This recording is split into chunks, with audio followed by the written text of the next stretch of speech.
Okay, I hit the live button, so I think All right. should be live. Should be live. Hopefully we are live. Guys in the chat, let me know how everything is looking and sounding. This is the beginning of our Sunday night podcast. We do it every Sunday night, 9 p.m. Eastern time, pretty much. And tonight we're gonna be talking about Metroid Dread. It just came out on Friday, and it's pretty darn fantastic. So we're gonna be talking about that, and we're also gonna be talking about Super Smash Bros. Ultimate, because earlier this week we got the reveal for Sora in Smash Bros., the final character for Fire Source Volume 2, and it marks the end for all of the DLC for Smash Ultimate, potentially the end for Sakurai's long campaign developing Smash Bros., and we're gonna talk about the future of Smash Bros. As well. So I think with those two topics, we have some pretty meaty conversation ahead of us. This time we are planning on trying to do things under 2 hours. We'll see what happens. I think all of us have to get up in the morning, but yeah, I think it's gonna be a good time regardless. But Shifty's here, Brandon's here. Their channels are linked in the description below. How you guys doing tonight? I'm doing well. I honestly, when it comes to these two topics, it's just nothing but positive. Really, like in terms of Metroid Dread, in terms of Sora, like they're all just positive. So it just feels like it's been like a really good week, or really good like 2 weeks, or whatever amount of time it's been. It's just a really good time for anyone who's a particular fan of any of these franchises. It's been a really nice week. A really nice week. Like when Nintendo just said, "Oh, there's gonna be a Smash character on October 5th revealed," I was just like, "Oh, okay, we have to wait. I guess that's fine." But in hindsight, I'm kind of really glad that they spaced things out a little bit. Like, imagine if they had the reveal during the Direct. I think we needed that time, because this week has been crazy. And then the week, like, it's just kind of like, the last few weeks, there's been a lot to sort of like dissect and talk about. And in truth, we're only scratching the surface in terms of what we could talk about from the Direct, right? So like, there's just so much information out there, and with just this week alone, it's just been a very, very exciting time to be a Nintendo fan. So as you can tell, I'm hyped. But Brandon, how you doing, buddy? I'm doing great, man. I'm excited to talk about stuff. You know what you didn't mention that also came out the same day as Metroid Dread is Switch OLED. We've been getting a lot of reviews in on that console, so I think we should probably talk about that as well. Yeah. I don't have a Switch OLED yet. No. So I'm not sure. I want one, but it's also like, do I need one? So I don't have a hands-on on it myself, but yeah, for sure we can talk about that a little bit. Shifty, have you had a chance to get Switch OLED by any chance? Yeah, I actually picked one up. At the same time I picked up Dread. Okay. I mostly picked it up because I've been running with a launch Switch since, launch. Oh, me too. So I don't really have like the battery upgrade. Like, honestly, the battery is more so the bigger reason. I know there was some like red box Switches that have a better battery. Yeah. But I figured, now that there's a better battery, there's a better screen and all that, I figured, you know what? Why not spoil myself in this case and just get it? Yeah. Spoil yourself dirty. Do it. I want to. I just, just circumstances. But guys in the chat, let me know how Brandon and Shifty are sounding, because last week I got a bit of a critique that Brandon was a little low. So just let me know if that's the case. I want to make sure everyone's sound levels are on a similar level. So just let me know, guys. I need to be higher. I need to be the highest. I need to be so loud, I just drown everybody out. Right now you're booming. It's hard for me to not have my ears bleed. Yeah. I'm being sarcastic, but yeah. But for me, as far as OLED goes, I've been watching. I haven't got hands on, but I've been watching reviews and people comparing it to the other Switches, and it's just so much more of an upgrade than just the OLED screen and the kickstand. Like, it's just overall a much nicer. And Shifty, you can maybe attest to this. From what I've seen, it looks like it's just a much nicer model that just feels a lot more robust and just less cheap. I also think just the fact that the borders are so much lower around those screen is just so much better. I just think for $50, if I don't have a Switch right now and I gotta save up for one anyways, I'm gonna pay the extra $50 and get one with like a really good screen and way better build quality and all this stuff for not that much more money. So I think for me, it's definitely worth it. I'm gonna get one for sure. Yeah, and the screen is definitely a lot better. Like it's definitely the most noticeable change. The fact that the bezel is a lot smaller, the fact that the screen looks so much more vibrant. It's very noticeable. Do you use vibrant mode or do you use normal? One with vibrant, yeah. Okay, cool. Yeah, and I it think looks. it's gonna be a per game basis for me. Oh really? I pretty much have only tested it with Animal Crossing and Dread. And so far, like both games, they look great. It looks great in it, personally. Nice. It's definitely worth the money, I would say. Like, especially if you're someone who just doesn't own a Switch yet. Like, this is by far the definitive Switch. It's only 50 more bucks, so it's kind of like you might as well, right? Double the internal storage, way better kickstand, bigger, nicer screen, better battery. Like, okay, so, all right, I work in phones. It's not a big deal, but like you look at like the difference between like, say for example, pretty much every year you have the iPhone base model and the Pro model and the Pro Max model, and they're usually divided by more than just $50. They're usually divided by at least $100, and or sometimes $200. And what's fascinating about this is that oftentimes the main differences between them are brighter screen, better battery life, better camera, more internal storage, like these things, right? So you look at Switch OLED, it's just a $50 difference, and the screen is bigger, it's a better screen, the battery's better, the kickstand's better, the audio's better, it's sleeker, it has a better dock. Like, I feel like, you know, that when you consider that it's just a $50 difference, granted, Switch is also a cheaper system overall, so that $50 is a more significant proportion to what the Switch is, right? It's an additional, I mean, whatever the percentage of 1/6 is, right? So it's like, what, it's like 16.6% or like 18%, something like that. So it's an increase for sure, a significant one, but I'm arguing maybe not that significant considering all of those upgrades that you are getting with it, right? I know people wanted like a 4K capable system, but did anyone reasonably expect a 4K capable system for just $50 more? Like just to just like I'm just talking about like that, the price increase and for what you're getting for it. I feel like that's a good deal, but you could also argue that the Switch has been out on the market since 2017 and it shouldn't be priced at $300 anymore. And that's maybe where there could be some debate, right? Maybe a decent argument. Yeah, there. yeah, but the Switch is still holding its value. People are still buying it at that price because they still feel like it's worth it. Otherwise, you know, Nintendo would have dropped the price already. Yeah, I mean, it's just selling gangbusters, so why would you bother? Yeah. Yeah, like if I suppose if Nintendo, like if the sales were slowing down, then maybe Nintendo would have done some kind of price cut by now. But in terms of whether or not it's worth the money, like I would say that for me personally, it is. I can understand why some may not feel that way, but I will say that if you want like a Switch, but you know you're kind of more on a budget, like there is like a Switch Lite, which I understand is not exactly you know as good and doesn't look as good as like an OLED does, but it is like the budget model, right? Like there is like a Switch available that if you just want to play the games and you don't really care all too much about, you know, having a dock mode, having a OLED screen, you know, there is another model there that is like on the cheaper end, or at least the cheapest of them at $200. Almost half the price of the OLED model. Right. Yeah, that's a good point. A great point.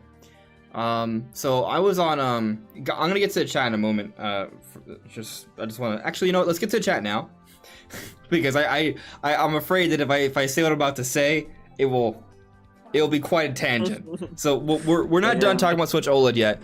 But I just want to get to the chat real quick. Say hello to everyone. Thomas Owen, hello there. BN, I've just beat Dread 100% a few minutes ago. I'm ready for sleep, but the brain wants discussion. Well, we will give you that discussion, my friend. Birdman, hello. Thank you for modding.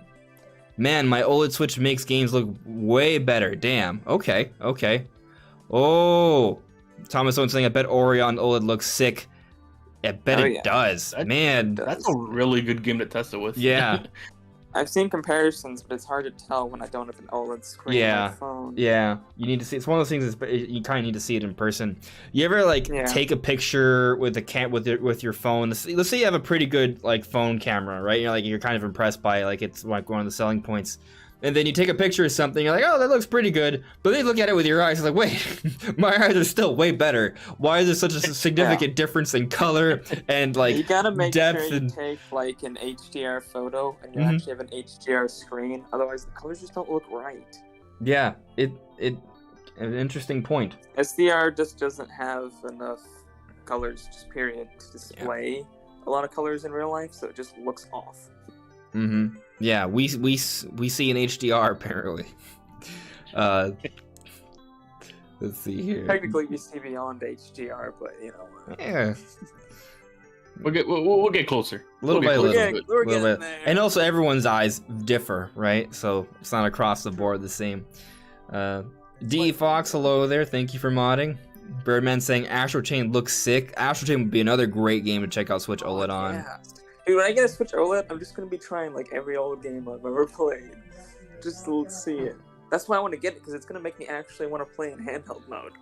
Because the screen on the original Switch is just kind of terrible, to be honest, especially compared to the OLED. Yeah. Just running through the chat here. D-Dub Dread is pretty sweet. It absolutely is. PT, talk about the dumb Kotaku article too. So what PT is referring to here is that Kotaku put out an article saying, hey, you can emulate Metroid Dread on PC. Check it out. Which is basically encouraging piracy. Now, it's not... I didn't even bother to read the article. I don't want to give them the click. No. But the headline is certainly concerning for Metroid fans. So, just to give you guys a bit of background here, if you're not familiar with the issue, it's not just that Kotaku is putting out this article and perhaps condoning an environment where there's almost assuredly a great deal of piracy going on, especially because the game was leaked a few days before its launch. But also, there's this sort of conversation narrative right now that Metroid needs to sell, and I absolutely agree, and I think it will. I don't think we really need to be worried, but the issue here is that Metroid Dread is being received so well. People are playing the game and they're seeing that, you know what? Metroid's amazing. Metroid's something that we need around more often. It's an incredible, incredible franchise. So, we need to buy Metroid Dread if you want it. But if Metroid Dread sells, it's going to spell good things for the series moving forward. And then we see more Metroid games, more quality products like what we're getting with Metroid Dread more consistently as opposed to every 10 to 20 years. So we gotta buy Metroid Dread, that way Metroid starts to become a selling franchise again. But then when you have articles like Kotaku saying, oh, you see this exciting Metroid game? Pfft, don't buy it. Who cares about giving this game sales so we can get more Metroid games? Who cares about honoring the hard work from Mercury Steam from Spain? Doesn't matter. Just stream it on your PC. Not stream it, but emulate it. So that's kind of, it's a little distasteful, even though they're not necessarily telling you to pirate it. It's just kind of it's a very gray area that I would say is... It's weird. Not well timed. To play devil's advocate, I will say, it is nice, as somebody plans to buy Dread, to also see that the emulation is nice, because I would like to also be able to see how it looks on my PC, but I also am going to buy it. So at the same time, it's Kotaku can't control you not buying it. So technically, they're not really telling you necessarily to not buy the game and play it on your PC, but at the same time, that's what people are going to do. But also at the same time, even if Kotaku didn't write this article, people would just look it up anyways. So it's kind of, I don't know how to feel about it. I'm not one of those people who are on Twitter who are like absolutely flaming them, like they've just done the most horrifying sin in the world. I've seen some people on Twitter just losing their minds. It stings a little because we know Metroid kind of needs the sales. It's a franchise that's always suffered and never gotten what it's deserved. When you look at the critical acclaim, it's like if you look at Metroid Prime, let's not even talk about any of the other Metroid games. Metroid Prime, according to Metacritic, is one of the highest rated games of all time, and yet it's not that successful of a game. It's kind of a travesty of justice. Like, it's such an incredible masterpiece, and so few have enjoyed it. Now, maybe some people take value in that. Maybe some people kind of appreciate, like, oh, I'm one of the few who got to play Metroid Prime. Sure, but imagine how many other more people can enjoy such. Imagine if people all got to sort of enjoy this, right? Like, look at Breath of the Wild, for example. Breath of the Wild, I would say, is also a masterpiece, and over 20 plus million people have gone to enjoy Breath of the Wild. A massive audience have gone to enjoy this game. And it's because, well, you know, it's well marketed. People understand it well. Metroid is a beautiful franchise that I think deserves to have people playing it. Not because necessarily the franchise deserves it, but because people deserve to enjoy that. Does that make sense? Like, I'm just saying that it would be nice if we finally were in a situation where Metroid succeeds. That way people can appreciate something that's really nice. Like, sure, some of us can, but a lot of people don't. So, you know, yeah. Buy Metroid Dread. Yeah. I mean, if buy anything, Metroid Dread, and then maybe emulate it if you want to after you buy it. yeah. I mean, if anything, I guess like, you could just say that Kotaku's like walking the line, like the right on the line of like going a bit too far with it. Because as far as I'm aware, they don't directly tell you to pirate it, right? They're just kind of saying like, oh, if you emulate on PC, you know, it looks great. And I mean, on one hand, that's cool, right? Because I'm someone who feels like, you know, I care a lot about like game preservation and like emulation and whatnot. But I think the big difference here is that if you are someone who is basically emulating the game and pirating the game, this is a game that's 2 days old. The preservation, we're not quite there yet. Right, like I feel like preservation is very important when we're talking about like much older games, like games that are not like available to the public by like normal means. Like if somebody wants to play Mother 3, you can't really play Mother 3 by any conventional means right now. So you typically would emulate it. In that case, like I fully support it and I say go for it, right? But in the case of a game that came out, I believe 2 days ago, right? I feel like pirating it it's not like ideal. Like it just doesn't make sense in this scenario. And when it comes to game preservation, like yes, I support that and all that, and I understand the people who make that argument. It's just with a game that's this fresh, this new, where the sales are still like impact the future of the franchise and whatnot. This is like different here, you know. By all means though, like if you do play the game and you buy the game, you put the money down and you get it, emulate it. Like if you at that point you kind of like earn that right because you've paid money for the game, and from there I say it's fine. But like if you're somebody who did not buy the game at all and you're just installing it onto your PC and emulating it that way, that's just I can't vibe with that. That's the part where I feel like that goes too far. Yeah, I'll tell you that I am somewhat fascinated by the idea of seeing Metroid Dread run on better hardware.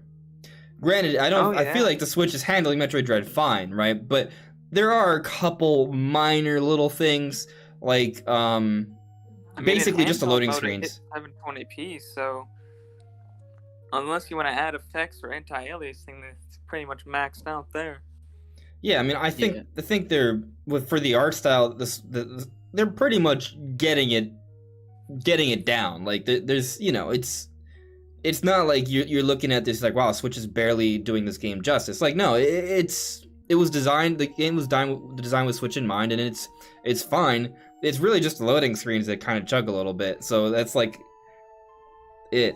Would it be nice to see it like maybe in 4K, right? Maybe if they were to like clean up some of the textures a little bit. Like yeah, I mean sure, it would look nice. It absolutely would. But the game already looks nice. I'll tell you this, there is one thing I kind of wish they did, and this is not even like something that they would need PC for. It would just be nice if there was an option to kind of zoom in a little bit sometimes, because the game is so beautiful. Really? I would like to just kind of like get a little bit closer up sometimes, just to kind of see the details more enlarged. Because I have a feeling that the reason you can't do that is because it wouldn't look amazing. 'Cause, like, there there's are so many moments, but there are options. moments it does, and it looks pretty awesome, like really awesome. It's just because like when you're Depends, playing around, like you want to be able to the see the cutscenes environment. are So different. Because the cutscenes are different. They're both in engine, but the cutscenes there are a are lot some more rooms that are detailed not on cutscenes purpose. where the camera pans in a lot closer. It's just straight gameplay, like not like a dynamic cutscene or like no, like straight up just normal gameplay. There's a few moments. It's not like a straight standard camera distance the entire time. It varies Okay. room by room. So I'm just saying it's just like a thing that is probably pretty rare. I don't know if there's any like sort of Metroidvanias that do that, but in the case of Metroid Dread, I sometimes just kind of want to like appreciate the environment more, and I wish I could like look deeper into it a little bit. So it's not I guess it's hard to call it a critique because I just want to be able to see it more of it because it's really great. It's not really something I've seen done before, but it's just something I would personally like. I just want to see more of this game because it looks really darn good. But we're not at Metroid Dread yet, so I want to kind of continue on the chat here, and then we'll come back to Switch OLED, and then we'll talk about Smash and Dread in a bit. Let's see here. I'm thinking because there's a lot of excitement for Dread. What we're gonna do is that we're gonna get through the chat. We'll jump to Switch OLED, talk a little bit more about that, and then we'll transition to our full-on Metroid Dread discussion. And then after that, we'll talk about Smash. Does that seem like a good pace? Yeah. That sounds Sure. about right. Cool. All right. Cool. We'll do that. Let's see here. Run through a chat. I appreciate you guys letting me know that everyone is sounding fine and good. Thank you. Thank you very much, guys. Let's see here. Sora Sun. So, been playing Breath of the Wild and Smash on the OLED on break at work, and man, that screen is night and day. I came from a launch Switch myself, worth that $50 more. You guys are gonna make me be Dude, it's worth it. irresponsible. The OLED makes the original Switch look like a cheap tablet. It's a good Man. screen. It is. It is a cheap tablet, but it looked clean when it came out, but now compared to the OLED, it's like it looks dated. I would never want to look at that screen again. It's disgusting. I Can't stand it. just don't want I don't want to go to the store Unplayable and buy an on OLED and be like, oh no, I spent all that money. You can trade in your normal Switch. GameStop probably has a pretty good deal for that, like $200 or something. And trade in. They probably do. I'm not really sure. Wow. I know. I just wish like the Switches had a much easier way of transferring all your data. Yeah. Yeah. I've never done it before. Luckily, I'm sure there's a way, Switch but that I have all my data on is I still have that. So I can still transfer. and there's a little bit more internal storage there. I have a 400 gigabyte micro SD card, but it would be nice to, I guess, have a little bit more internal storage just so I can kind of have slightly more headroom. Not that I need it. But I guess technically the more cleared up your internal storage is, the faster it should run, right? Like in terms of loading. Somewhat. I mean, on that small of a drive, it's not really. Doesn't make a difference, Like really. minuscule. Yeah. Yeah.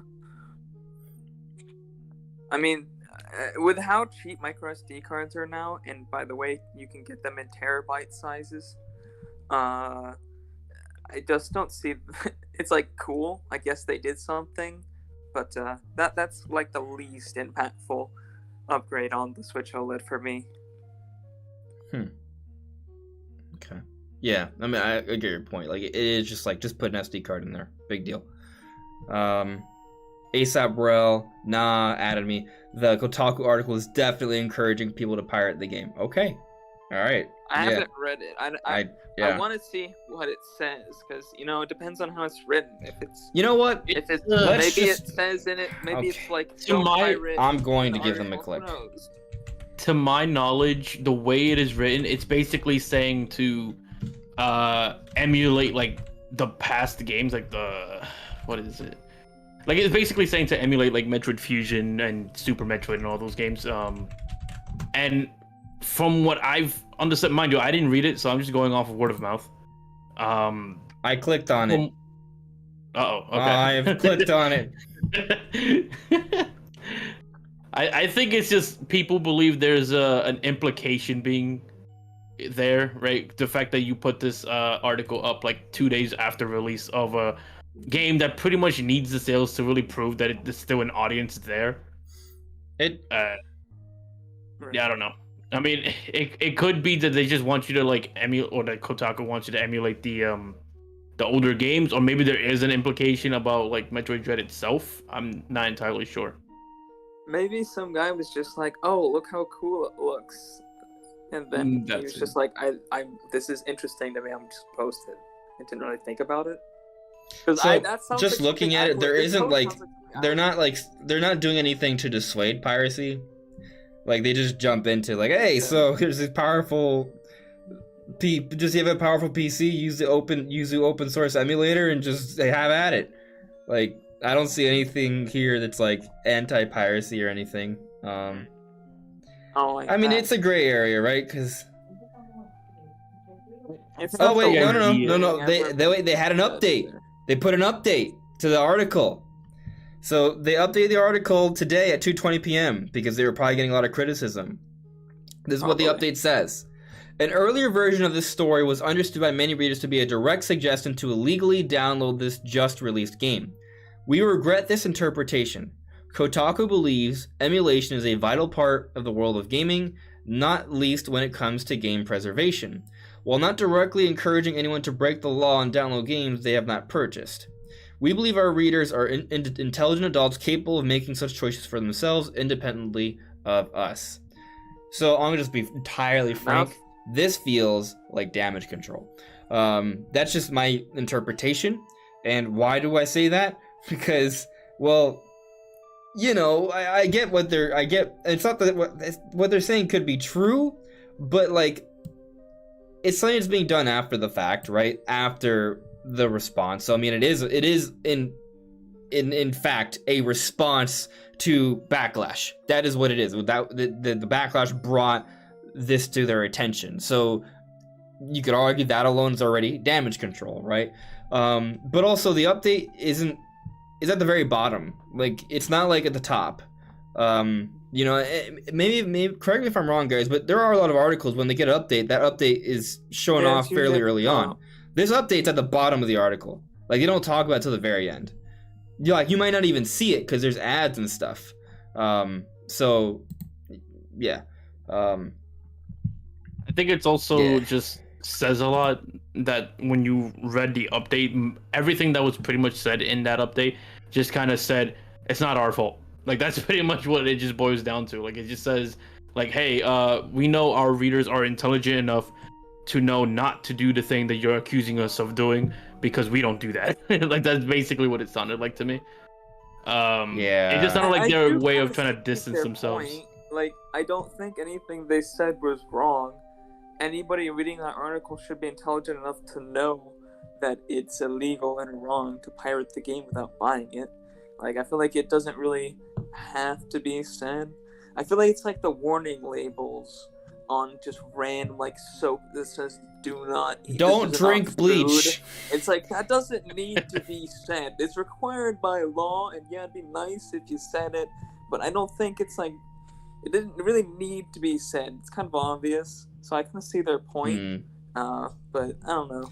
Yeah, it's just kind of whatever to me. Yeah. Well, I mean, we're trying to get this discussion in under 2 hours. I feel like if we just talk about Kotaku maybe not being ethical the entire time, there's other things we can discuss here. So let's progress. Piracy's bad. There you go.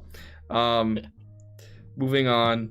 Let's see here. I got a few ads. So I'm gonna get to the ads. I can't get to every chat right now. and then we'll jump into the discussion. So, Birdman added me. Buy an OLED. You won't. Stop. Do it. I don't know. I'm probably gonna beat Metroid Dread way before.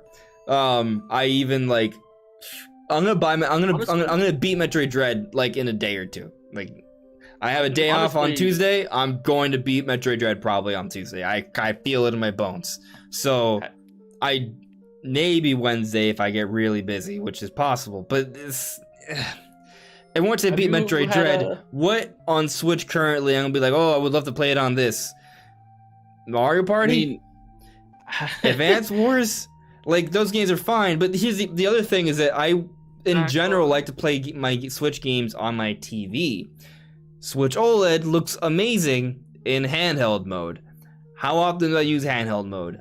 I'm not saying I More don't. often because it's an OLED. You think you can afford a TV that's an OLED? Ha. No. I mean, have you had Neither can I. have you had any time with the OLED itself yet? No, I haven't played it. I haven't touched it. I have not. I have seen Jesus. OLEDs, and I know how good they look, and I've heard people talk about it, so it seems like it's a nice OLED, so I'll I kind of know tell how you it looks, but I haven't this. seen it. I'll tell you this. Yeah, I usually play games in my room, but we have there's another TV in the living What if they room have them? that's like a much nicer TV. It's like a nice 4K television with some probably better upscalers and stuff. And I played Monster Hunter Rise on there the other day, and I was like, holy carp, this looks better. Why? Why does it look so much better? Yeah, So, you know, that's how my parents. better treated it colors, in better their living room. contrasting, like this, it can make a significant difference. It's the upscaling because Switch games hardly ever hit native res of any panel. So if you have a bad upscaler on a cheap TV, it's gonna look terrible. But if you get something that has a nice upscaler, it will look nice and clean and not blurry as hell. So it does make a big difference how nice your display is. Oh, that's another thing about the Switch OLED that nobody seems to be talking about, that Digital Foundry pointed out in their video, is that the motion clarity on it is way better. It's clarity. way less blurry. Yeah. So, if you want to get a little technical, and you should watch Digital Foundry's video, guys, if you haven't seen it. It's very nice. But essentially, LCDs, or OLEDs are still, Let me start over. LCDs are liquid crystal displays, and the liquid takes time to settle as it changes colors. And that time that it takes to reset before it can change colors is called the pixel's response time. And the faster the response time is, the faster it switches and the less blur there is. And OLEDs are just way faster at switching than LCDs are. So it looks a lot cleaner. So in motion, you'll get a lot less blur.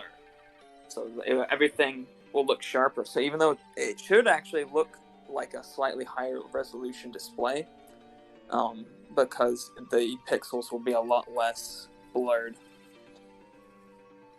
But nobody seems to be talking about that. I don't understand why. Huh. Probably because people don't understand what that actually all means. Yeah, that's like that's more nuanced, but that is fascinating to consider. Like, stop selling me on this. I'm trying to save money right now. What's wrong with you? You know what? What you got to do is just get your hands on someone else's OLED. Just look at it yourself and make your decision based on that. That's what you got to do at the end of the day. Next to it. Oh man. Just look at someone else's Switch. Let's meet up. I'll show you my Switch. and there you go. You'll get a. I actually have been thinking about visiting New York relatively soon. So. Oh, well, then we could probably make that happen. Yeah. Before the end of the year, I think. Right. We'll talk about it more. we'll talk about it. Yeah. Let's see here. Ronnie Fazio added me. I believe in game preservation as long as someone actually buys the game first, then it's all good. I still can't believe to this day that Square lost the source code for Kingdom Hearts. Yeah, it's strange. That is strange. We gotta talk about. Just reminded. There's things to talk about here, so I'm just gonna move on. Wait, what? ASAP Bro saying, I think GameStop was giving like $279 for old Switch going toward the OLED. So it's only $80? Dude, I'm pretty sure when I traded my Wii U in towards the Switch, I got like $200 or something. Oh my god. So, like, GameStop always has really good trade-ins towards new systems. Oh man. I don't know if it's that good. I don't know if that number is correct or not. Or if it would be the same in your area or not, but it's usually, yeah, like 200 plus. Don't tell me I can get a Switch OLED for less than $100. Don't tell me that. It might vary by your location. I would look it up beforehand. Don't forget the tax is going to be like $50. Bro, what if I just trade in both my Wii U and my Switch? No, it's a mistake. You still have your Wii U? Yeah, I do. Yeah, I do.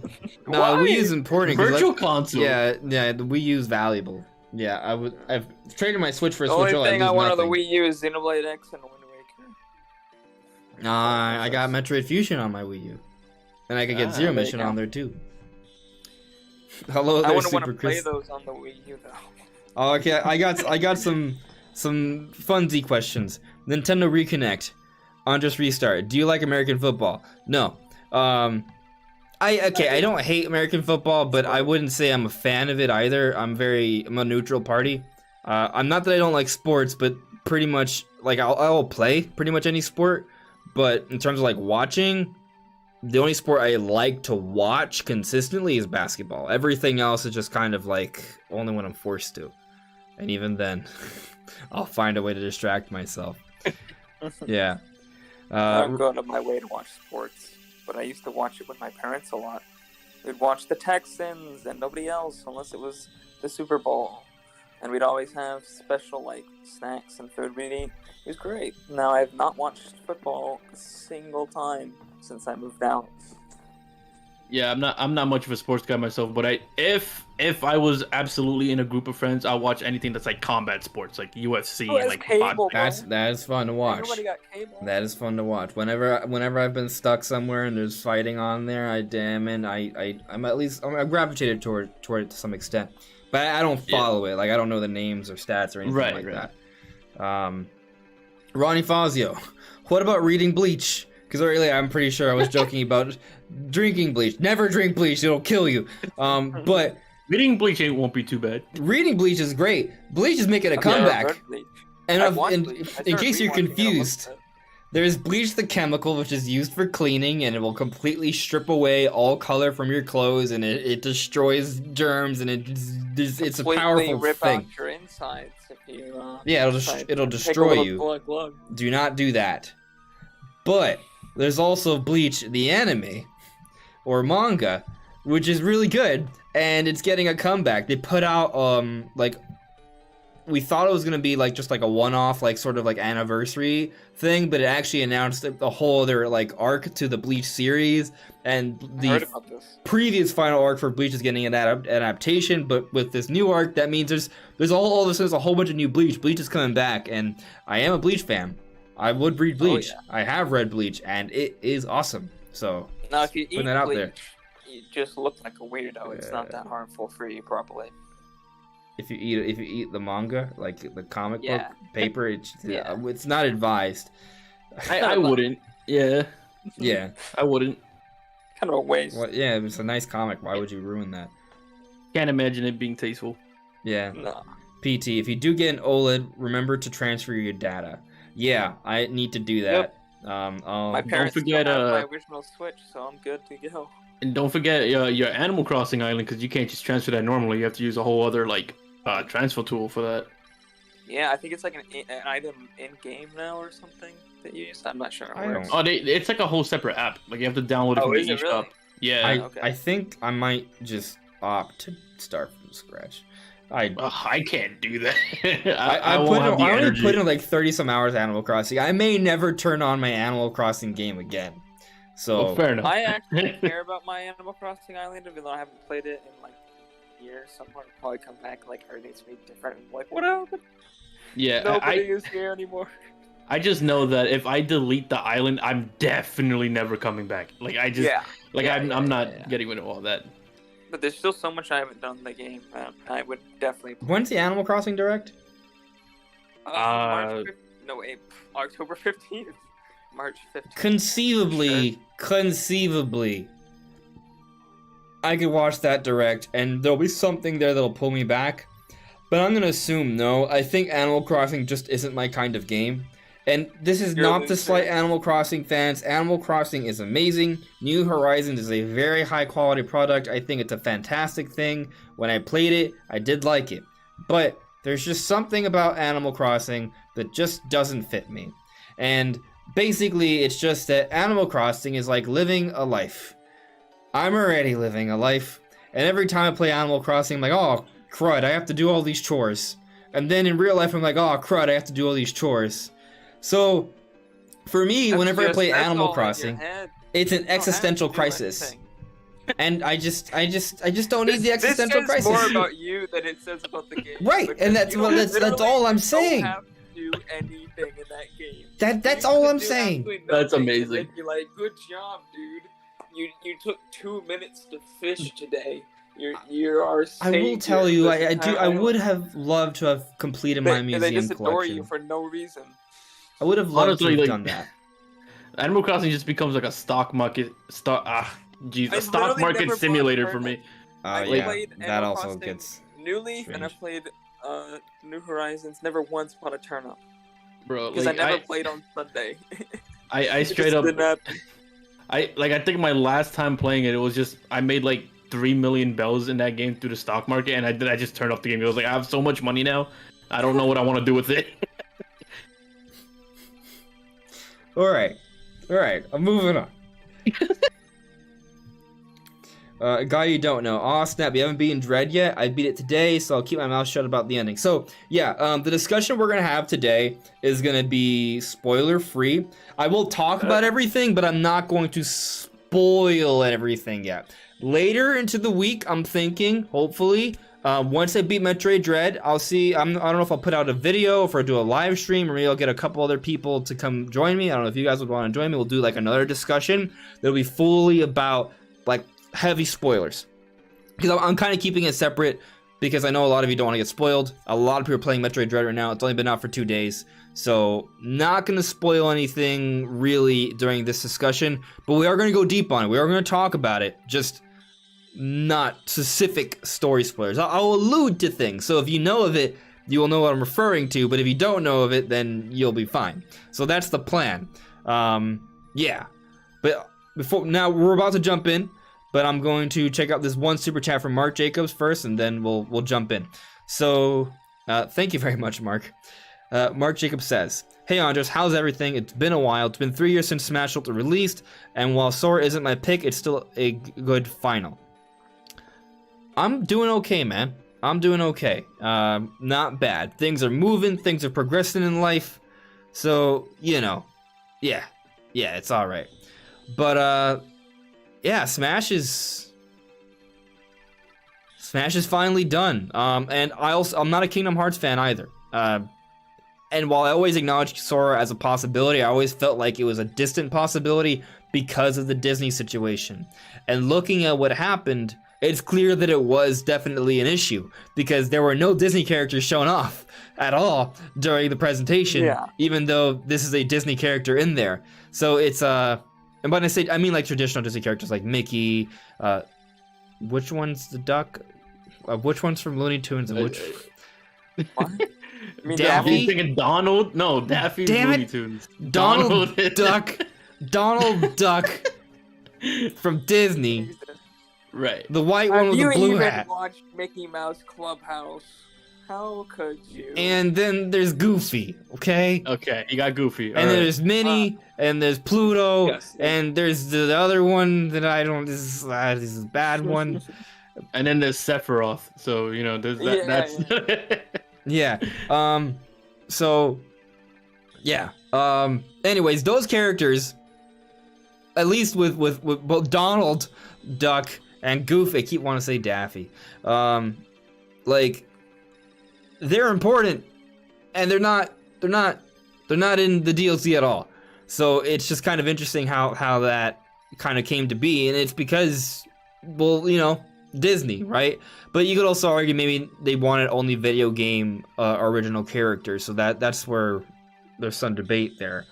But either way, though, even though I'm not a Kingdom Hearts fan, the way that reveal happened, I was like tearing up. Like if you go back to my stream, you'll see like my nose was kind of red. Like it was an emotional thing. I think they made a great choice. I think even though there was clearly some trial that was had to get this to come in the way it did, I think it was a great decision. I think they made a lot of people happy by doing it, and I'm actually looking forward to the character, and I'm also excited to play the games on Switch. You know, I love that they're all coming to Switch. Maybe I don't love that they're all going to be through the cloud, but hey, at least the entire series pretty much is going to be available on Switch, so I think that's pretty good.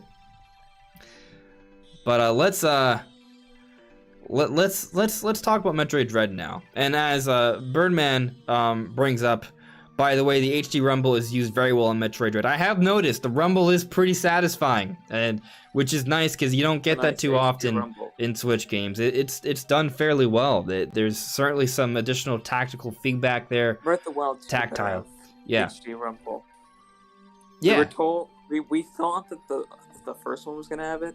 It didn't. Not so disappointed. It didn't? I thought it did. I guess I'm misremembering. It just had normal rumble. People at the events thought it was HD rumble because they didn't really know what they were looking for, but it was just normal rumble. It's the same as the Wii U. I want to go back and see because I remember Aonuma had told us there was a few differences in between the Switch version and the Wii U version, but I think he said it was fairly minimal. I think I remember saying that the Switch version was 900p, and the Wii U version would be 720. And better audio. I thought it also included HD rumble. I thought HD rumble was the other thing, but I guess not. But anyway, let's jump into that Metroid Dread conversation. You guys ready? Yeah. Okay.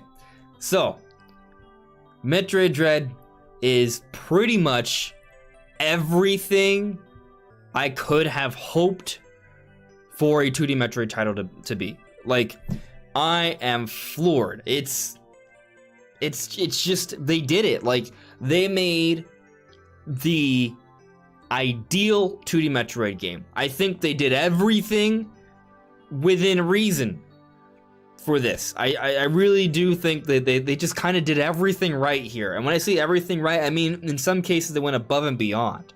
So here's one thing that happened. I saw it on Twitter earlier. So this has been revealed by Nintendo. Says I don't qualify this as a spoiler. Nintendo has shared out multiple images and footage of this character, but Kraid is in the game. Kraid is a boss fight. I saw a clip of someone doing the Kraid boss fight earlier today, but they did it with a power-up you aren't supposed to have yet. They did it with the Morph Ball bombs. But what's fascinating about this, and it's not just that you can sequence break in Metroid Dread, which people are already figuring out and learning how to do. It's that there is a certain thing that you can do with the bombs that create a particular cutscene that does an entirely different type of damage, like a quick time cutscene to Kraid, with this power-up you're not supposed to have. So, in case I haven't made myself clear, they designed an entire quick time cutscene event around a power-up that you can use during the boss fight that you're not supposed to have yet, and the only way you get it is by sequence breaking. In other words, the game has been designed with sequence breaking in mind. You can use certain power-ups to do cool things as bosses that you're not supposed to get through normal progression of the game. That's just mind-blowing. That's just mind-blowing that they did that. And I think that goes to show just how much polish and thought went into this game. Like, everything to me feels incredibly well crafted. Everything to me seems incredibly well paced. The difficulty also seems like finely balanced. Now, that I understand there's been a lot of discussion about Metroid Dread's difficulty, but for me as a longtime Metroid fan, I feel like it's just right. And when I say just right, I'm not trying to say the game is a cakewalk. I'm not trying to say the game is ridiculously hard, because it is challenging. But what I've noticed is that while, yeah, you're going to die a lot, whenever you die, the game is very forgiving. Like, you get respawned right beforehand. And the gameplay is so fun that even when I lose, I'm not upset. I'm actually excited to have another opportunity to go at it again and sort of practice with my combat skills and enjoy the visuals and the set piece, because there's so much there. So like I could go on forever. Shifty, I know you've been playing the game too. You can talk. I'm gonna quell my excitement because there's just so much I could say right now. But to sum it up, we're gonna talk more about it. But just to sum it up, it's just debate. They did a really, really good job. Like a really good job. I haven't beaten it yet, but yeah. Okay, go. I'm gonna shut up. Well, for the record, I will say that I also have not beaten the game, so I'm not gonna go into any detail about like where I am or anything like that. But I have fought Kraid, and I will say that like going into the topic of like the whole difficulty discussion that has been like brought up a few times. I do feel like I agree with you that this is kind of like my ideal difficulty balance for a Metroid game. But I will say, like, out of every boss that I've gotten to so far, Kraid was the one that kind of beat me up the most. Like, that was the one that it took me the most attempts. But I liked it, and I feel like I didn't even know about the sequence breaking aspect of it, but some of my favorite games of all time are usually games that just kind of give me the tools and just tell me to like solve it in like any order or fashion that it allows me to do it in. Is one of the main reasons why I consider Breath of the Wild to be one of my favorite games of all time. And any other game that allows me to do that, whether it's sequence breaking or just freedom, I love. So knowing that's a thing just makes me even more excited to really beat the game and just go back in it again and just kind of figure out a whole new approach to the entire like sequence of the game and just kind of figure things out. I do remember there was one particular instance in the game, and I don't remember, where I got a certain upgrade and I was supposed to, I forgot exactly how it goes, but I was supposed to go down into like this bottom room and get the next upgrade so I can make it to the top area of the previous room. And I ended up just kind of wall jumping and using a combination of other skills I had to make it to the top of that room and just progress that way. And I had no idea there was even an upgrade waiting for me at the bottom of that room until I just suddenly decided to go back and check. So it's kind of like, I guess in a way I did kind of know there was a sequence break there, but it was just randomly done. Like, it wasn't something that, like, you know, I didn't fight a boss with a new power-up or anything like that, but just that being a possibility at all is just some of my favorite things to do in any video game. So the fact that Metroid Dread allows you to do that, and apparently is also designed with that in mind, just makes it incredible to me. Yeah, it's very well designed. I feel like I've done everything in order. I feel like that because there's been I don't want to say the game is linear, but I feel like every time I get a power up, I'm like, oh, so I go here. Like it kind of has had this thing. Now I do backtrack sometimes, and I'm like, oh, maybe I can do something here, maybe I can do something here. But ultimately, I find myself sort of naturally going in the direction it feels like I'm supposed to go. But I'm also, every time I'm doing this, I'm second guessing myself, and I'm thinking, was I supposed to get this now? I'm not sure. Like, the game doesn't clearly tell you if you're doing the right thing or not. It doesn't do that. So there's always like this doubt if you're doing the right thing, and you just kind of continue to play and explore, and you're like, oh, this is progressing. Okay, it's progressing. All right, I guess I did the right thing. And that's just kind of how it is. So it's interesting.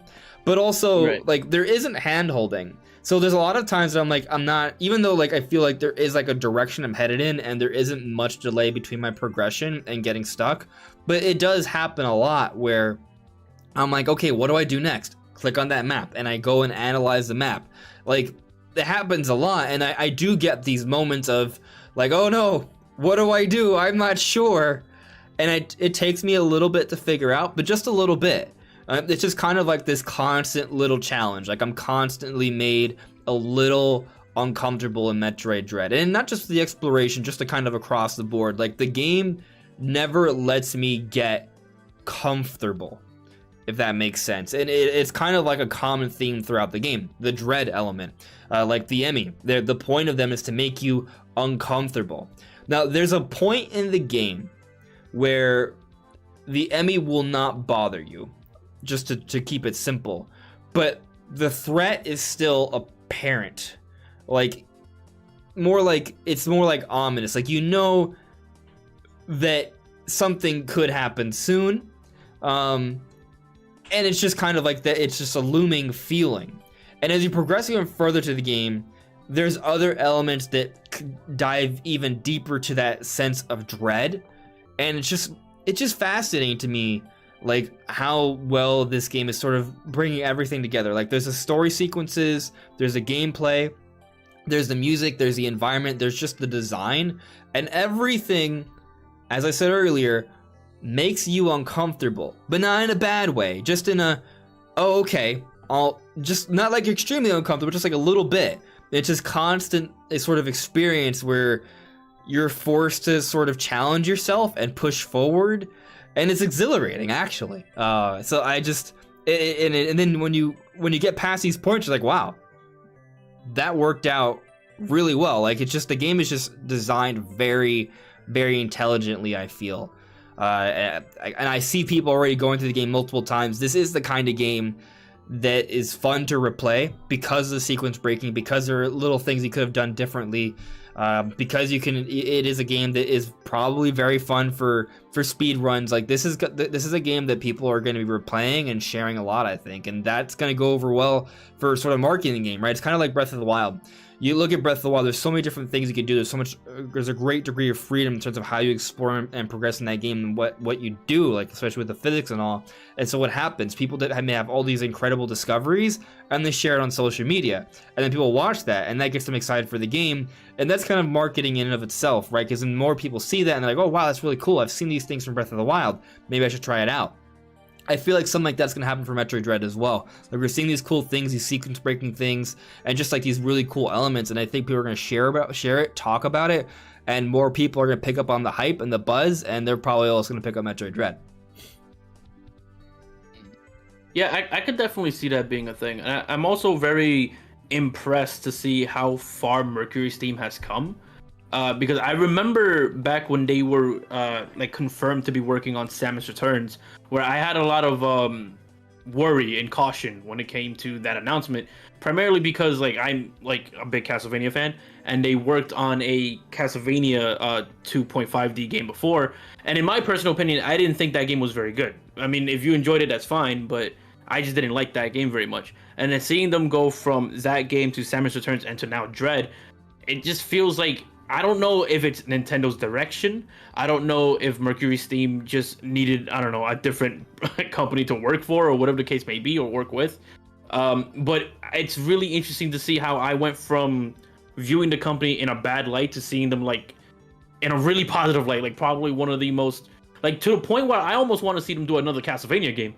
Just, you know, just not in that same style as they did before. But back then, Castlevania was under this, like, story arc with, like, I want to say it's controversial story arc, but not a lot of, like, old school fans really enjoyed it very much. It was very, I don't know, mixed in terms of reception. But I kind of almost want to see Mercury Steam do more things now. I want to see them continue Metroid, maybe even continue Castlevania if Konami ever allows that to happen again. But I'm really just genuinely impressed to see how far the company has come now. Yeah. And I'm really surprised to see that, you know, the company that I used to be really apprehensive towards is suddenly now a company that made one of my favorite games of the year. So yeah, interesting. Yeah. Yeah, I think it's, you kind of described it nicely. Like, Mercury Steam has had this, let's call it a rate of progression, right? Like, it's seeming like they've been sort of getting better and better game by game.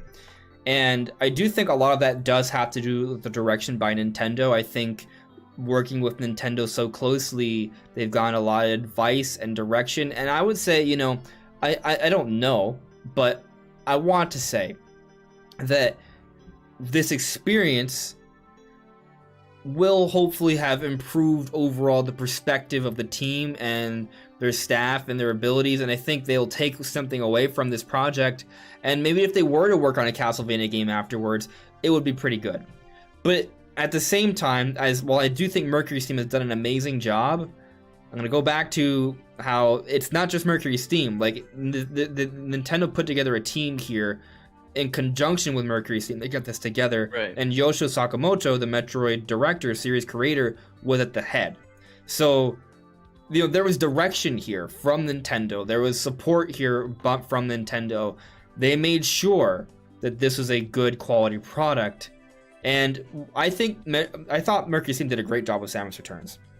I know there is a little bit more criticism there, but I think, Samus Returns is a good game. Metroid Dread is an amazing game. Like, there's definitely a quality increase here. Absolutely.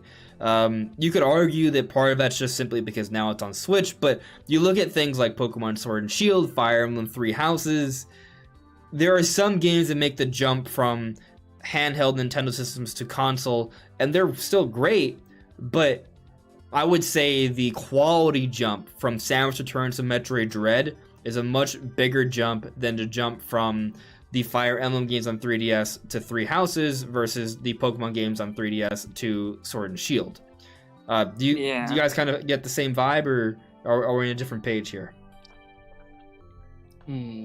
I definitely agree when it comes to Pokemon. I think that's like a very I want to say, I don't want to say easy, but I feel like that is a good comparison in terms of yeah. Honestly, I think Pokemon looks better than Three Houses.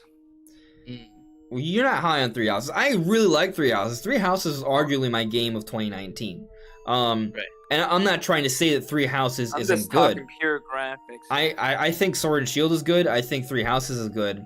I think Three Houses is great. But the Fire Emblem games before were already pretty good. So, I think they were very ambitious for 3DS games. Gotcha. Yeah, but Samus, I just feel like, Mercury Steam, like Nintendo probably helped them out a lot, but it doesn't feel like this is a handheld developer, I feel like when you look at Three Houses, when you look at Sword and Shield, you could argue that there is some evidence that they're more accustomed to handheld game beforehand. With Metroid Dread, it's just like, this is an impressive game. Like, they did some really great things here. It works really well. I feel like this is very comparable to Luigi's Mansion 3, because those developers, I believe, were just handheld Next before, games, and then they made one of the best-looking games on Switch. Yeah, that's true. They also made a really good jump. That's a great point. But I mean, I do kind of agree with you, Shifty, that Mercury Steam has done a really good job. I'm impressed, and it's now we're now looking at a situation where, like, oh well, now Nintendo can rely on Mercury Steam to make some really good Metroid games. Like, they did it. I'm curious what they can do moving forward, but there's just so much about this game that's just amazing. There's just so much. There's one element you can maybe argue isn't amazing, but I think the point is that it's not supposed to stick out. But it's let's say the music. So I haven't heard music in Metroid Dread that I'm like, man, this is gonna be a really good track to put into a video. Man, this is something I'm gonna kind of just enjoy recreationally, right? I would say most of the music in Metroid Dread is more just for the situation, and it's great. It does its job, but it's not like I haven't had there hasn't been too much music where I've been like, oh my god.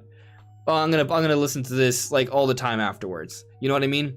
Sounds like Breath of the Wild. Yeah, kind of like there's some things in Breath of the Wild, but and again, I haven't beaten Metroid Dread yet, so there could be some tracks. There is one thing that I really like. So there are these sections in the game where you fight these mother brain-like creatures to sort of. It's like a step towards defeating the Emmy, where you get the Omega Cannon. This has all been shown off in the treehouse, so it's not spoiler. And it's really cool because it's like you're fighting Mother Brain. So if you're a fan of Metroid and Super Metroid, you'll kind of remember that. It's interesting how it's like that. But afterwards, you kind of hear the music in the background, it's kind of this ambient sort of music, but there's almost echoes as well. It kind of gives you a bit of a mystical feeling, and I just think it's cool. So I'm not, again, I wouldn't even say this is a critique. It's just more like an observation that overall the music in the game is more just for I guess, atmosphere. But it's not something that I think you'll want to play recreationally afterwards. Honestly, that's fine by me. I think games like Breath of the Wild, I think that soundtrack is perfect for that game. I don't think it would feel nearly the same if there was typical Zelda music everywhere. I just don't think it would feel right. I love the actual soundtrack of Breath of the Wild, and I don't really listen to video game music just on my own. Like, I want it just to be the best it can be in the game's context, and that's all that really matters to me. So if it works, if I feel like it's the best in context of the game, then that's all I want. I pretty much agree. I don't really have a song in Dread that really stands out really noticeably anyways.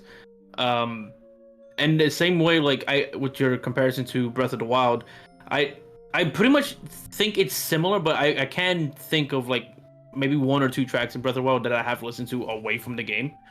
Town themes are really nice. Yeah, and I think like I can at least say that with Breath of the Wild. And mind you, I do also agree that Breath of the Wild soundtrack is perfect for what it is. Like, it is meant to match the feel and the mood that is the game itself. And I think like Metroid Dread basically does the same thing here. So far, mind you, I haven't been in the game either, but so far there hasn't really been a track that I feel like I'm gonna, search up later on and like listen to like away from the game. Yeah. But at the same time, I don't really feel like every game really needs to have a song like that. Like, as many games I've enjoyed a ton that I can't think of a single song that came from the game that I would listen to like that. So it really just depends on like it fitting the situation. There is a cutscene that takes place in the game that's a really big moment. And I think Nishant Kelkar was referring to it earlier. Nishant Kelkar had said there's this one cutscene in the middle of the game where someone does something that made me very happy. Without spoiling anything, I think I know what you're referring to. It made me very happy as well too. It was like a, oh my god, that just happened moment. I can't believe this happened, but it happened. Like I had to I doubted myself at first. I didn't realize what was happening until it happened. But there was like that more classic Metroid music playing in the background during this cutscene moment, and that was powerful. But it was just something we've heard before, pretty much. It didn't see, like, I'm not saying it wasn't remixed at all. It definitely was remixed somewhat, but it wasn't like an original track. It was just playing back older Metroid music. But it was like a moment, So like they do use it was an impactful moment. They did use like the classic Metroid music to sort of play, make you feel that, hit you in the heartstrings. It definitely did that. So I think they've done a decent job with the music. Yeah. I don't want to say it's bad, but if I had to argue, I would say that's maybe one of the parts that doesn't stand out as much, but by design. I don't think they were trying to make it stand out that much. I'll tell you that for Breath of the Wild, that is one of the things that I sort of noticed playing through the game as a longtime Zelda fan. Like, whenever I get a new Zelda game, I kind of want to hear some really awesome like Zelda music. And when I don't get it, I'm like, well, where's my special Zelda music? Like, so there was some minor disappointment there from Breath of the Wild, and I still think Breath of the Wild is a masterpiece. Coming off Skyward Sword, it was like, wait, what? You're not gonna have big, bombastic, orchestrated tracks that are gonna knock my sock off every moment of the game? Not every. Yeah, I think with Breath of the Wild 2, they could probably find a better balance. Like, if they bring back classic dungeons, right, they all have like their unique sort of like theme, then they have more opportunity to create like an entirely unique track, right? Because like, think about this, all the shrines are like pretty much like the same thing. So like, there wasn't reason to give different music for that, But I think if they have more unique like environments, then there can be a different type of background music they play for that. I think for the boss fights, I think they should pick something cool and bombastic, actually. Yeah. Even the overworld bosses, like I would like them to change the direction a little bit for that, just to kind of harken back to previous Zelda games. But still, like the atmospheric stuff throughout most of the exploration, I think that was definitely the right way to go. It just kind of it varies, I'd say. I want to kind of get into the chat here real quick because there's some things said that I want to address. For example, I got a super chat here from Big Timer SH5. Thank you very much. Or Big Timers H5. I'm not sure how you like it being said, but you said, I think that the next Smash installment should add fourth-party licensed title characters such as Goku and SpongeBob. That would be no. I don't. I just don't know about SpongeBob. Goku, like, it depends. It depends. I think there's a world where maybe there's a Smash Bros. Game someday where one or two characters that are really highly requested, that are really cool, that have a huge sort of history with video games but don't originate from video games could potentially get in. Like I can sort of see that, and I feel like you could argue. I know exactly who it's gonna be. What? I know exactly who it's gonna be. It's gonna be Shaggy. Ultra Instinct Shaggy. Finally, a Hanna-Barbera rep. Yeah. Yep. There you go. And he's gonna get Mortal Kombat as well. It's gonna be great. That'd be hilarious. Wow. Let's see here. Just moving down the chat. And the Sean Kelkar, I would disagree with Fire Emblem since Fire Emblem added the Persona-like monastery sections, making it a very console-like experience.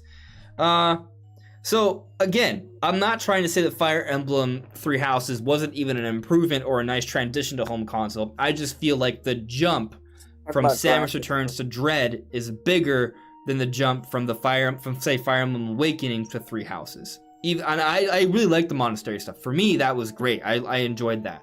I'm simply saying that I feel like, although, I mean, to your point, they did make a nice jump. I'll give you that. I just feel like Dread made a better jump, like just overall. Anything, I feel like in terms of graphics, it made the most minimum jump that could possibly be acceptable. Visually, I think Three Houses that's where it needs some work. I agree with that. You were gonna say something, Shifty?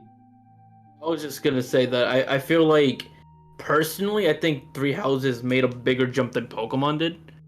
But like I would put Metroid and Three Houses in a similar place, honestly. Like in terms of just like not just like graphically speaking, but just like overall like scope for the game.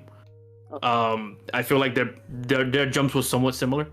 In the sense that Metroid Dread was just like a much better, much bigger experience than Samus Returns. And when I think of like Fire Emblem Fates or I guess the Echoes game, if we go by remakes, the jump from those games into Three Houses, there was like a lot more going on in Three Houses. It's really comparable if you consider every version and every DLC and stuff. Then maybe it comes close to like the base package of Three Houses. You know, it's interesting, just kind of like thinking about what these games did when they made the jump from 3DS to Switch, right? So you look at Pokemon Sword and Shield. While we all seem to agree that they didn't make as big of a jump, they did do things to make that jump, though. Like, they did the whole Dynamax battle thing. They really, like, sort of, like, focused on the gym battles because they wanted to make it more of a set piece.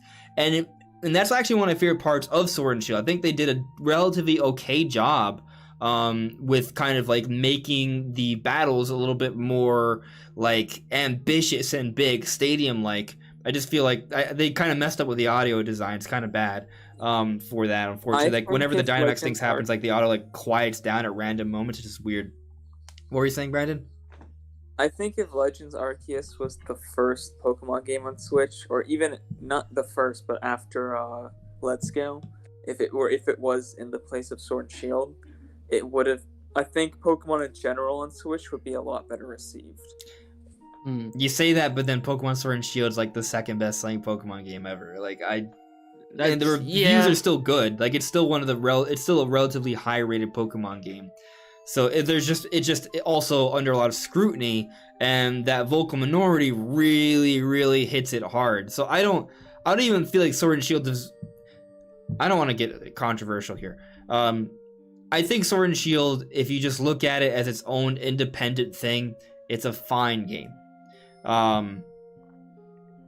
It's just kind of fascinating to look at what Game Freak did to try and improve the series, because they also offer the wild areas. But yeah, historically speaking, like, Game Freak slowly improves.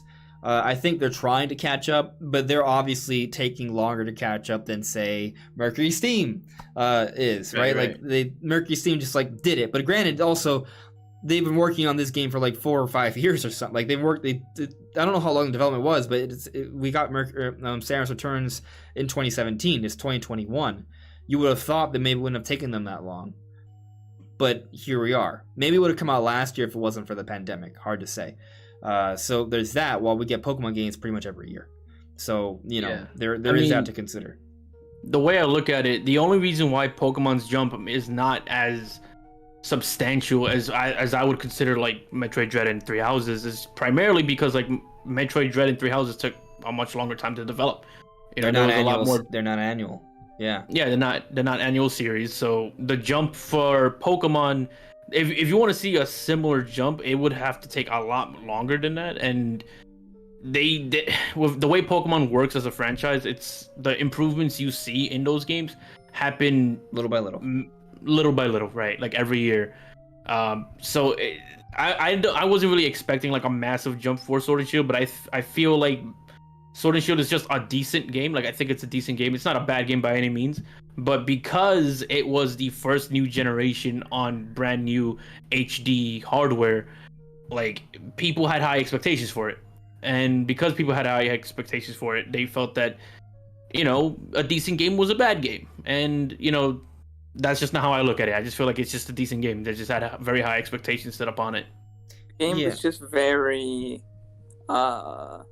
it's not necessarily unpolished, as it is very sporadically polished.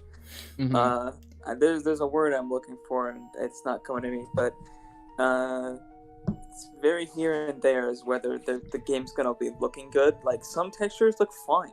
Like, if you go inside a building, typically, like, a lot of the textures will actually look pretty high resolution. They'll be fine. They look nice. And you go outside and you'll see this, like, courtyard. It's like, it looks like the texture is 240p and it's, like, stretched out, like, super big. And you're like, what is this? This is horrible. It's very inconsistent. That's the word I'm looking for. It's very inconsistent in its graphical presentation and polish in general. Yeah, I mean, I get what you're saying. I think with Pokemon, like, it's such a huge franchise, and if you really think about it, they actually try to do a lot with Pokemon. Like, so you have thousands, okay, not thousands, but they have over 1,000 different creatures to model and animate. So this whole collection aspect, right? It's collecting them and interacting with them. They have to come up with, like, background stories for all these different Pokemon creatures, and they have to consider how they can interact with others in the environment. So you have all that, but then you have the environment to create, and then you have this RPG story, and then you have the online metagame and all of that. So, like, there's a lot of different components there, and it's kind of tough to balance all of that. It's why, like, a lot of times when you think about other game series, we're like, oh, we're not gonna have multiplayer this time because we want to focus on the single player, or we're only gonna do multiplayer because single player would take away from it. Like, other studios focus on just one aspect. Game Freak does like 3 or 4 aspects and puts it into one game. So, you know, I don't think people take that into consideration. Like, there's actually a lot to do for every single Pokemon game. So it's just not an easy thing to accomplish. Like, developing a high quality Pokemon game from all fronts is a very, very tall task. But this is not a Pokemon discussion. This is a Metroid and Smash discussion. So let's reel it back here. And I saw a super chat from Taker610. Thank you very much, Taker. This is what Taker said. I totally missed the path to Kraid playing Altaria first time. Had to watch a guide to find him. Having said that, seemed like we missed a cutscene. Yeah, I think, again, you know, everyone's going to have a different experience. I didn't find Kraid immediately, but I knew, based off, there was context clues that there was something going on, because you could hear roars. Like as you delved deeper and deeper into the environment, you were hearing roars. You're like, okay, there's something here. And I think that speaks to sort of like the nice design for the world in Metroid Dread. Like there's a lot of like subtle little things that you'll see in the environment. There are certain creatures or things you'll find in the background. Like I found this corpse that was like twitching at one point. I was like, why is that twitching? Wow. That's weird, right? Or I was going through a jungle and I saw like wild animals running in the background, and I saw like this weird like space whale, which I then dealt with later on. And then you hear roars, or you might see, for example, the first boss, which has been shown in the treehouse, Scorpius. You see it multiple times as you're getting closer to the boss, but it's like invisible, so you kind of see it like distortion in the background. You might hear it like chomp through something or break something in the background. It's kind of like Donkey Kong Tropical Freeze, right? There's like a lot of things that happen in the background that are very well animated. Dread does that a lot, and a lot of it's giving you clues about what's to happen next, what's going on. And it just sort of makes the world feel more believable, even though it's a 2D game. There's a lot that happens in the environment with the background or the cutscenes and then transitions, and there's a lot of moments where the environments are in 3D. Like they do a lot there that really sort of sets the environment. But yeah, it's also not a cakewalk to explore. Exploring the world is not easy by intention, but I personally feel like the challenge, that's part of the experience though. It's a Metroidvania. It's about exploring, getting stuck, thinking, where do I go? What do I do next? What can I do with my abilities? Thinking back to things you may have tried to do before and you couldn't do, and then you go back to them and like, oh wait, I can do this. Okay, cool. Oh, I can do this. Okay, cool. Oh wait, now I have this power up. I can go back here. And it's kind of like you continually have this like sort of like train of thought where you're remembering things you did in the past, and you're like, oh, now I can do this now. Now I can do this now. Like it's like, you know, things are firing off, right? Like that's kind of an exhilarating experience. It's kind of part of the Metroidvania experience. And I think they've done a great job. I think that they've done a great job with the overall design and just the subtle clues and just how the game sort of leads you. At least for me, it's felt like a very nice thing. There are moments where I feel challenged, but after I think about it for a while, I do a little bit of exploring, I find myself back on the path again. Yeah, I think Metroid Dread does a really good job in funneling you. Like, I think that's the phrase I like using whenever I talk to friends about the game is funneling. Yeah, because I feel like the game doesn't really, it's not linear. Like, it's not telling you, all right, go directly in this direction. It's not a hallway. But they typically do leave you around the area that you might have to go to next. So it's kind of funneling you in the right direction without directly forcing you in that direction, which I think is like the best way to go about it. Because in that way, if you're someone who's just, I don't know, someone who doesn't really care about getting all the upgrades, doesn't really care about exploring, you just want to get through the story and get through the game, you most likely aren't going to get lost if you just remember that you're around the area already as it is. But if you are someone who's willing to explore and whatnot, there's nothing stopping you from doing that. You're just in the area. And if you don't want to forget, the game has multiple markers you could set down that reminds you, okay, this is where I got to go whenever I want to progress. This is also the best map we've ever seen in a Metroid game. Yeah, like it's really well done. Yeah, like I'm talking about the map UI, like not just... Say it again, Brandon? We see a lot of improvements that I was hoping and thinking we wouldn't see till like Prime 4. Yeah, no, you can set markers. You can zoom in and out a fair degree. It moves well. There's a lot of detail. Like you can hide. Like there's markers for almost everything, and you can actually highlight. Go scroll over every little detail, and you can highlight. Like it tells you where there are items. It tells you where there were items. It lists things. It gives you hints towards where items that you haven't sort of haven't been revealed yet. So like it's not like there aren't clues. Like if you use the map, it does give you clues. You just have to be willing to look. So, you know, the game challenges you, but that's a good thing.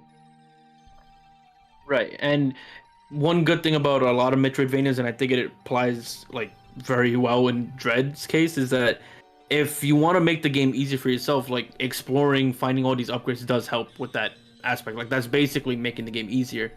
So if you're having a hard time, maybe you're dying a little earlier than you'd like to, then maybe spend some time like exploring and finding those energy tanks to increase your overall health and whatnot. Things like that certainly go a long way. Yeah. So, we could go on and on for Metroid Dread, but I want to talk about Smash soon. And again, there's going to be more Metroid Dread discussion. So I'm going to talk about one more element, and then we'll talk about Smash, and there's still some time afterwards. We'll do a little bit more Metroid talk based off what you guys asked me in the chat. But let's talk a little bit about the Emmy situation, because I feel like that's like a big sort of draw for this game.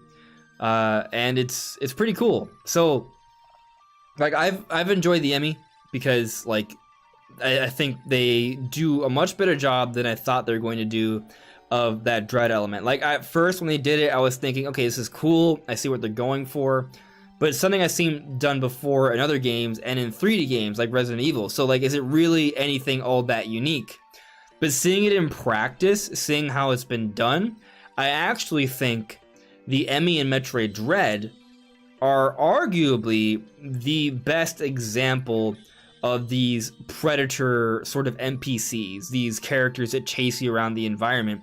Because I actually feel way more uncomfortable with the Emmy than I did with the enemies in Resident Evil, like Resident Evil 2 or Village. And it's not that those aren't good, like those are great, but I think part of the fascinating thing is that those enemies aren't nearly as threatening as the Emmy are, because while they're both immortal under those circumstances, it's easier to fend off the predator characters. Is there a term for you? I think his name is Mr. X. There's Mr. X, but then in Village there's Lady Dimitrescu. Yeah.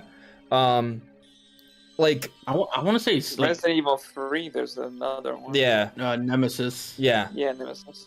Yeah. I've always referred to them as like stalkers. Stalkers. People who just kind of like characters who just stalk you throughout the entire game.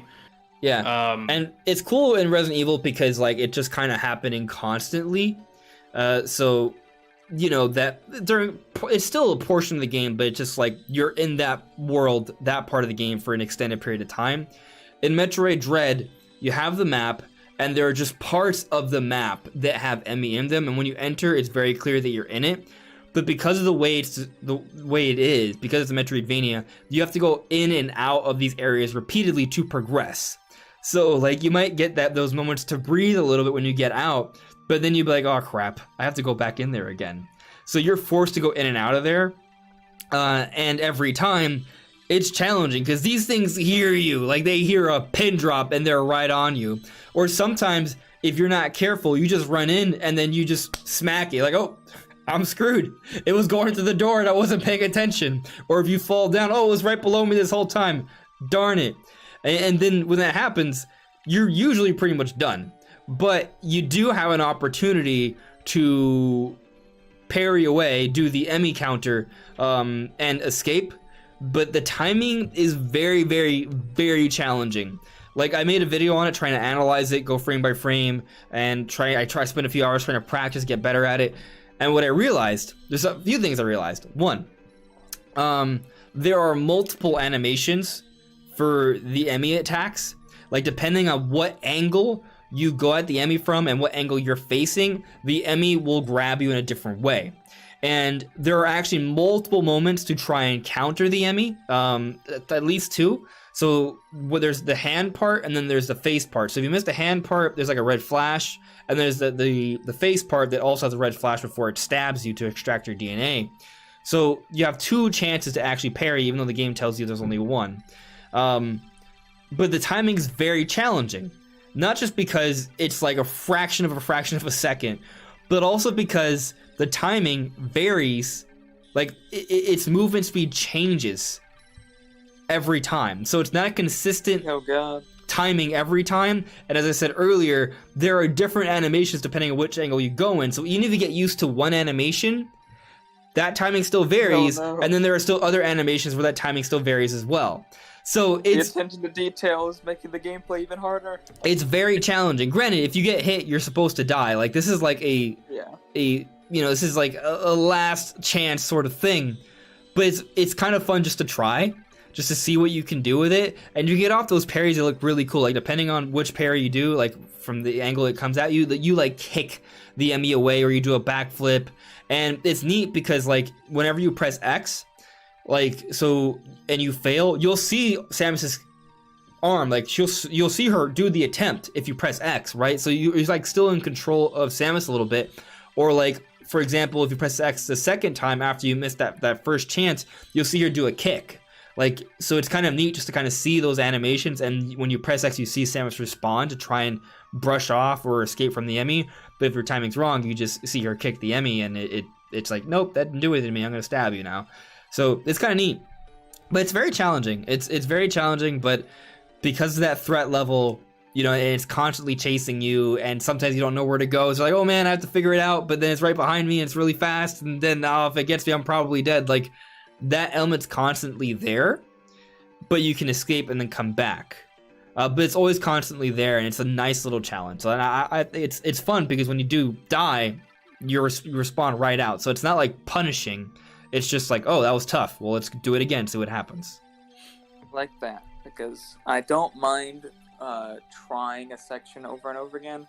What I don't like is dying, going somewhere far away, being like, okay, now I have to trudge all the way back, attempt again, die, respawn far away again, have to trudge. Like, I hate that. Or having to do huge parts of the level over and over again just to get to the one part that I failed on really bugs me. I just want to do the part that I am having trouble, and that's it, and move on with my life. So I like that. Yeah, I will also add that I feel like because anyone who's played like the Resident Evil games is kind of like used to the archetype of like a stalker like character chasing you around. What I do think though that is really good in favor of the Emmys is the fact that how aggressive they are. Yeah, I feel like that's like the number one thing for me personally, because if you play the Resident Evil games, I would say like Mr. X is probably like the best example of this. They're kind of just wandering around the entire like little area they have access to, so they don't really I want to say they don't really chase you down, not really, until they bump into you and they see you. Then they're kind of walking towards you to try to. Yeah. But they're always pretty slow. yeah, like, as long as you're you know running what they away, do? you're good. Yeah, exactly. So they're not really as aggressive. The Emmy, on the other hand, doesn't really have to see you. They could just hear you walk, and then suddenly there's this robot that's chasing you down like full sprint, essentially. Yeah, you know So- what it reminds me of? It reminds me of Spirit Tracks and Phantom Hourglass both had temples where you go in and they yeah. chase you around, and they can hear you, and they have line of sight as well, and you can go invisible, and it kind of feels very similar. That's a really almost. good comparison, actually. Yeah, it is similar, and I really like that point. And actually, since we're talking about Zelda, there's also a lot of comparisons to the Guardian, right? So you have these two robot creatures that are threatening, that chase you, that have a singular like energy eye that. And like, you have to aim for the eye, and they're threatening, and they're very, very challenging. I would say the Emmy are more challenging. Like, you can master the timing for the Guardian laser, and once you do that, they become a lot easier. Or you just get better equipment. But in Metroid Dread, the Emmy are always threatening, and based off what I described with the timing, you're probably never gonna really master it. I don't know. I'm trying to, but it's not easy. Like, and even then, it's still not dead. It's just, you stunned it for a moment. You run before you get stuck again. And to your point, Shifty, like, yeah, like, they are faster. They come at you. And then different enemy have different abilities. So there's that to consider too. Those abilities can impact the experience a little bit. And what's interesting, like, there's one that's really fast, and it's just so fast. Like, once it's charging at you, you're basically screwed. But there's, even when you get the Omega Cannon to take it down, if you miss, like, when you're using the Omega Cannon, you're like sort of shooting it down to like melt down its face. But if you miss, it just starts zooming at you. You're like, oh crap! And once it zooms, you're like, oh, I'm done. Like, you have to like escape immediately, parry, or you're done, because it's super, super fast. Yeah, so I think they just did a great job of making them feel really threatening. Like they can hear you very easily. They chase you down. A lot of times the spaces are tight. You don't know where you're going, and when you do get stuck, it's not like, oh, he hit me once, oh man, I'll heal my life away, like the stalkers in Resident Evil. It's like, oh no, I'm dead. Like, there's like a 90% chance I'm dead. Yeah. Maybe I parry. Again, it's also similar to Zelda. You only have one heart when you're in those dungeons. If you get hit, you're done. Interesting point. But I would say, from what I remember of Phantom Hourglass, I would say that the Emmy are a lot more challenging. But it's not punishing, though, because you respawn right outside the Emmy room. You can go back at it again, which makes it fun. It makes it almost like an arcade-like experience. It's like, oh, man. Even though, like, it's... I think, like, in general, whenever you feel like you're getting chased, it's, like, kind of exhilarating. So you have that feeling of exhilaration. And then if you do pull off the parry, it's, like, super, super satisfying. But if you die, you're just seconds away from doing it again. And it's just fun to continue to do, even though you still feel like that anxiety every time. Yeah, and I want to like just add on top of it that when it comes to the parry, I think out of the entire time I've been playing the game, I've only landed it maybe like 3 times, maybe like 3 to 4 times. And I feel like with the amount of hours involved in that game, like I think I'm in like maybe 6 hours in.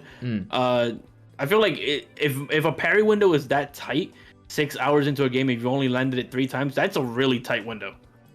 Yeah. I made sure to practice. Like I took like 2 hours, a few hours, just like I was like, okay, I'm just gonna continue running at the Emmy to practice the parry. Like I just did that. Like I stopped my progression of the game just to practice, and it was fun just trying to get good at it. But I'm kind of curious, Shifty. Because I don't want to spoil anything, right? If you've gone through it, you'll know what I'm referring to. But there's this moment in the game where you get to a particular area, you go into an Emmy room, and a big major cutscene happens that gives you a lot of sort of explanation of what's going on. I think I might. There's a conversation that occurs. Yeah. Okay. I know it. Yeah. I think I know what you're talking about, and all I've seen is the trailer. Yeah, I think I'm aware of what you're referring to. Isn't that an amazing moment? Yeah. Yeah. Yeah. There was one particular moment where it stuck out to me a lot, but yeah. I don't want to spoil. I'm gonna spoil it here, but it was special. It was special. I'm just kind of curious, like how far you were, like how much further did you get past that point? I'm not entirely sure, honestly. Do you have the plasma beam yet? Oh, is that the green? I think I do. That's the one that lets you like latch on, right? No, that's the grapple. No. Okay, right. Those are pretty close to each other, though. Yeah. Yeah, because I know I have grapple for sure. I think I mean, because I might be just a smidge ahead of you. It sounds like we're pretty close, though. Right. Yeah. Okay. Yeah. But anyway, yeah, Metroid Dread's awesome. But let's as much as I want to continue, let's talk about Smash for a little bit here. So, right. I mean, I touched on it earlier because I was answering a question. But Sora has been revealed. Like, how do you guys feel about that? I don't think I mean, Brandon, we watched the stream together, but it was like, now that you've had time to sort of think about it, like, what do you think? Like, do you think this was like a good final reveal? I'm gonna be honest. I don't really care about it. Okay. There's no impact to me. I don't care about the series, and it was just kind of like, oh, it's Sora. Cool, I guess. I'm like happy for the people who want it, and it was very surprising when I learned that Sora actually won the Smash Wii U ballot. I didn't realize people wanted Sora that much. Like, I see it a lot, but I didn't realize it was the #1. So it wasn't really anybody, like, he wasn't on my list of people I wanted. Never played any Kingdom Hearts games. The cloud games do nothing for me. So it was just kind of like, okay, cool. It's also the fact that there's no Disney. It's just like, if there were Disney, I would have been like, okay, this is cool. There's Disney characters on the stage or in the Funnel Smasher, anything. I would have been like, oh, this is pretty neat. But there's nothing. There's no Disney at all. All we got is the little Mickey Mouse symbol. That's it. So overall, very underwhelming for me. Wow. I mean, harsh, isn't it? Yeah, it's harsh. I don't feel the same way. I'm not a Kingdom Hearts fan, though. Maybe that has something to do with it. Maybe I'm not even that big of a Disney fan, because I don't even know the difference between Daffy and Donald Duck. But, like, Yeah, I thought it was a really good final reveal. Even with that in mind, like I thought they did a great job. You know, it was emotional for me. I felt like it was also poetic to see this major of a crossover to sort of conclude a game of crossovers. I thought the overall presentation I thought was nice. Like the fact that we got the Doom guy as a Mii costume, I thought was a really nice final Mii costume. That hurt me. That hurt me inside. It hurt, but that hurt me. Got in there. I was hyped for it. I mean, I wasn't like genuinely like upset. Like it was just like a funny thing. Like, oh no, I wanted him, but all right, he's cool. I like him. Yeah, it's just like, oh, he's not gonna be the one, but right. Yeah, maybe the next Smash. Yeah, next time. There'll be a next time in the future. Someday. Yeah. Right. Yeah, I mean, and that's the thing. Like these special Mii costumes, is kind of like, hey, this is a runner-up prize, you know? Yeah. So and I think that inherently means that, hey, they have a great chance next time. This doesn't necessarily for sure mean it. Like I think unless Xenoblade Chronicles 3 has Rex in it, I think Rex's window's gone. I think like Rex is sort of in it already, right? But like, you know, he's not like fully playable. He's just like an element of Pyra/Mythra. Yeah, I'm okay with the way it is. Works way like perfectly fine. If you were to take He's in the Smash, if you take Pyra's victory screen, and you were just like take a snapshot of that and share it to someone 2 years in the past, and you could tell them, hey, Rex made it in. People are like, oh, he made it in, because he's a part of the victory screen. He's in the taunts. He's in there when you first come onto the stage. Like, it's fine. He's in the final Smash. Like, he's very involved. I'm fine with it. And the character plays great. Like Pyra/Mythra, like might be my favorite like character in the game. But why am I talking about Pyra/Mythra again? What were we talking about? Oh, Doom guy. We're talking about the next Smash. It was the Doom guy. Yeah, and then like next Smash characters. Yeah. Yeah. We'll get to that. Yeah, I mean, I thought that was fine. And I actually really liked that they announced at the end, they're like, hey, all the Kingdom Hearts games are coming to Switch. Even though they're coming to Cloud, they're still all coming. Like, oftentimes when we get a character review, we're like, oh, well, how do I play this game? They gave us all the games to play at the end, and they announced it during the Sakurai Presents. We had to wait 2 years until Banjo was announced to come to Switch. Like, so, you know, this is immediate. It was during the presentation, and it's multiple Kingdom Hearts games. And I'm assuming it's gonna come out soon. I don't know if they give us a release date yet, but since it's coming to Cloud, I have to imagine like it's gonna come out probably this year. We'll see. So overall, I feel like it was a great way to end. We got like a final like goodbye. I really liked how they did all the stats, and it was like using like one of the older staff roll credit songs, which is kind of a nice throwback there. I really appreciated that. I think they did a great job. I really did. I'm not a Kingdom Hearts fan. I just acknowledge that, hey, this is a character people really want. It was a very emotional moment. It was very well done. The character seems well crafted. It looks like a fun character to play. The environment looks great. Yes, I think it's a fair criticism to say, hey, where are the Disney characters? If you're a fan of the series, shouldn't they be represented, right? Like, so there's that. And then the Cloud games, there's that. But overall, I think it was about as good as they could have been. The only other thing they could have done instead is like maybe they could have gone with Master Chief instead of Sora. Like, I think those are the two characters. Master Chief would have been out over the moon. Yeah. So they could have gone with a Master Chief instead. But I think considering the ballot, like because they wanted to honor the ballot, Sora was, it was a good choice. Master Chief though, next time. Yeah. Next time though. Next time I'll be rooting for Doomslayer and you'll be on the Chief side. We'll get both. Doom Guy will be in the base roster. Doom Guy will be in the base roster, and Master Chief will be the final DLC character. How about we have it the other way around? So we can have like DLC character like priority, just have the better moveset. But I mean, I guess I'll be the one guy in this podcast to say that I am a Kingdom Hearts fan. Like I did play through all the games and whatnot.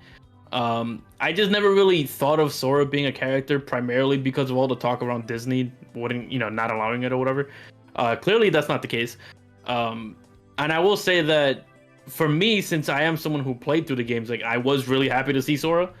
And I think it also lessened the blow on Doomslayer not being a character because at this point, Ultimate gave me so many characters that I did request over the years. Like I want to say, like at one point, my most requested character was Simon Belmont, and I did get him, including Richter. Just really good. I did get a bunch of other characters. Like Kazuya was a surprise. Like I know not a lot of people, I guess, that play Smash played Tekken, but like I do. Like I grew up playing Tekken, so that was a big like nostalgia addition for me too. They appeal to fighting game fans for sure. Like if you're a fighting game fan, Right. there's a good chance you like Smash Bros. Even though Smash Bros is not a fighting game, I don't know how you classify it, but Smash Bros is the only fighting game I care about. yeah. Yeah, and like I grew up on Tekken, so it's like that being in there is a big deal for me too. And Sora is like, wow, I never really like thought about it. It's primarily because of like the situation, right? Not because I didn't like the character or anything like that. So for me, it was like They pulled it off. Holy crap. Yeah, like it was just exciting for me. And on top of that, it's like the fact that that with the Doomslayer thing on like beforehand, it kind of just felt like they punched me in the gut with the Doomslayer reveal, and then they kind of like wined and dined me afterward with the with the Sora reveal. So I don't know. It's really nice. It's like, okay, I didn't get probably my most requested character, but I got another character that I also really love. So it's like, okay, I'm okay with this. You know, like I'm overall positive and actually really happy to see Sora in the game. Yeah, and I kind of want to go back to a point. It seemed like you were saying that you didn't expect Sora because of the inherent difficulty of him being a Disney character, right? Right. Yeah, and I was the same way. Like, I think I always thought that Sora was like the kind of character that would be the ideal character for a final climactic reveal. Not even because I'm a Kingdom Hearts fan, just because I feel like I have a good perspective on what people wanted, and it was Sora or Master Chief. Like, those are the two options that would have been like the holy crap, this is a bombshell kind of thing, and they did it. They actually did it. I just didn't think they would do it because I didn't expect a final climactic reveal character. I just expected another character that would be hyped for a particular audience, like Doom Guy. Doom Guy would have been great, or Crash, like, or Rayman, or maybe it would have been like some sort of cool Nintendo character. Like, all of those would have been fine, but they would have been just like similar to previous ones. Preferable to me personally. Sure, but Sora. I understand the widespread value of Sora. Or just Exactly. He's just surrounded by what most likely was a legal nightmare to get him into the game. Right. Yeah. I feel like the only reason they put him in the game is because he got #1, and they were like, "Oh crap! We now we have have to do to this. find some way to make this work." And It took and years. sacrificing the Disney characters must have been something they just had to do. Yeah. Honestly, like, They just wanted to make it work any way they could because he got #1. right. Honestly, like, I'm actually really okay with the lack of Disney characters. Primarily because of what. But I mean, the main reason, and mind you, I'm just coming from someone who actually played the Kingdom Hearts game, so you would imagine, like, oh man, I must really want Disney characters in there. But like at the end of the day, like the main reason is it's the same reason why I don't really want to see Goku in Smash, where it's like it's not really a video game character at that point anymore. Like if you put in Donald Duck and Goofy in the background, they're not really video game characters. So I don't really feel like they're like a necessity to like be there, if that makes sense. Pish posh. It doesn't matter. What is this? No matter how you spin it, there is a official Mickey Mouse symbol inside a Nintendo game. Yeah. True. Yeah. There is a Disney did license Sora as well. They are Yeah. credited No. for that. When they do the crossover thing, like it's not just Square. It's Disney, Square Enix, Kingdom Hearts. Like they're one of the companies that are part of the copyright. Like they're there. Like Disney approved of this. There was negotiations between Nintendo and Disney for this, right? I think some people might think, oh, it's just a Square Enix character. No. Nintendo collaborated with Disney and Square Enix to get this in there. So Disney does partly own the rights because they came to Square Enix and told them to make Sora for them. Right. And I think that's overall fine because the way I look at it is just he's still a video game character. He's just owned by a company that isn't typically seen as a video game company, right? Right. In the same vein, like most people, I guess in a similar-ish way, Microsoft is not a video game company, but Xbox is within itself. So I don't know. I guess that's why it's like I don't mind Sora being in because Sora did originate from a video game. Like he is a video game character true and true. While Donald Duck, Mickey Mouse, and Goofy aren't. So I see that as like a little bit different in that end. Like I don't really think the company that owns them is necessarily like relevant in a way. Like it's more so just like what is the origin of the character? Is it from a video game? All right, it makes sense. Kind of gets That's me how I thinking. look at it. Like, what if down the road that's how we can get non-video game originating characters or something close to it? Where, so say for example, there's a Dragon Ball. I'm trying to think of a Dragon Ball character that would. There's a few that would technically work, but I don't know if they'd be hype enough to work. But like, there's a lot of Dragon Ball games. And with a lot of these Dragon Ball games, there's been some Dragon Ball video game exclusive characters. So in theory, there could be a Dragon Ball character that gets added someday. It would just have to be, if by that logic at least, it would have to be something that came originally from a video game. There's a few options. Like there's like that. I don't remember. There's like this Dragon Ball RPG thing that's like from. It's never came out over here. I don't know. I think like the Dragon Ball character that quote unquote comes from a video game that immediately comes to mind would be like Android 21 from like Dragon Ball Fighters. Yeah, and that I wouldn't be okay with that. Like she's cool, but she's not. She's just not like Smash levels of like, hey, she should be in Smash Brothers. If you're gonna put a Dragon Ball character, you kind of have to put Goku. So that's kind of like if you don't do that. Like maybe you get away with Vegeta or Gohan. No, you don't. You have to put Goku. you have to put Goku. Like you have to.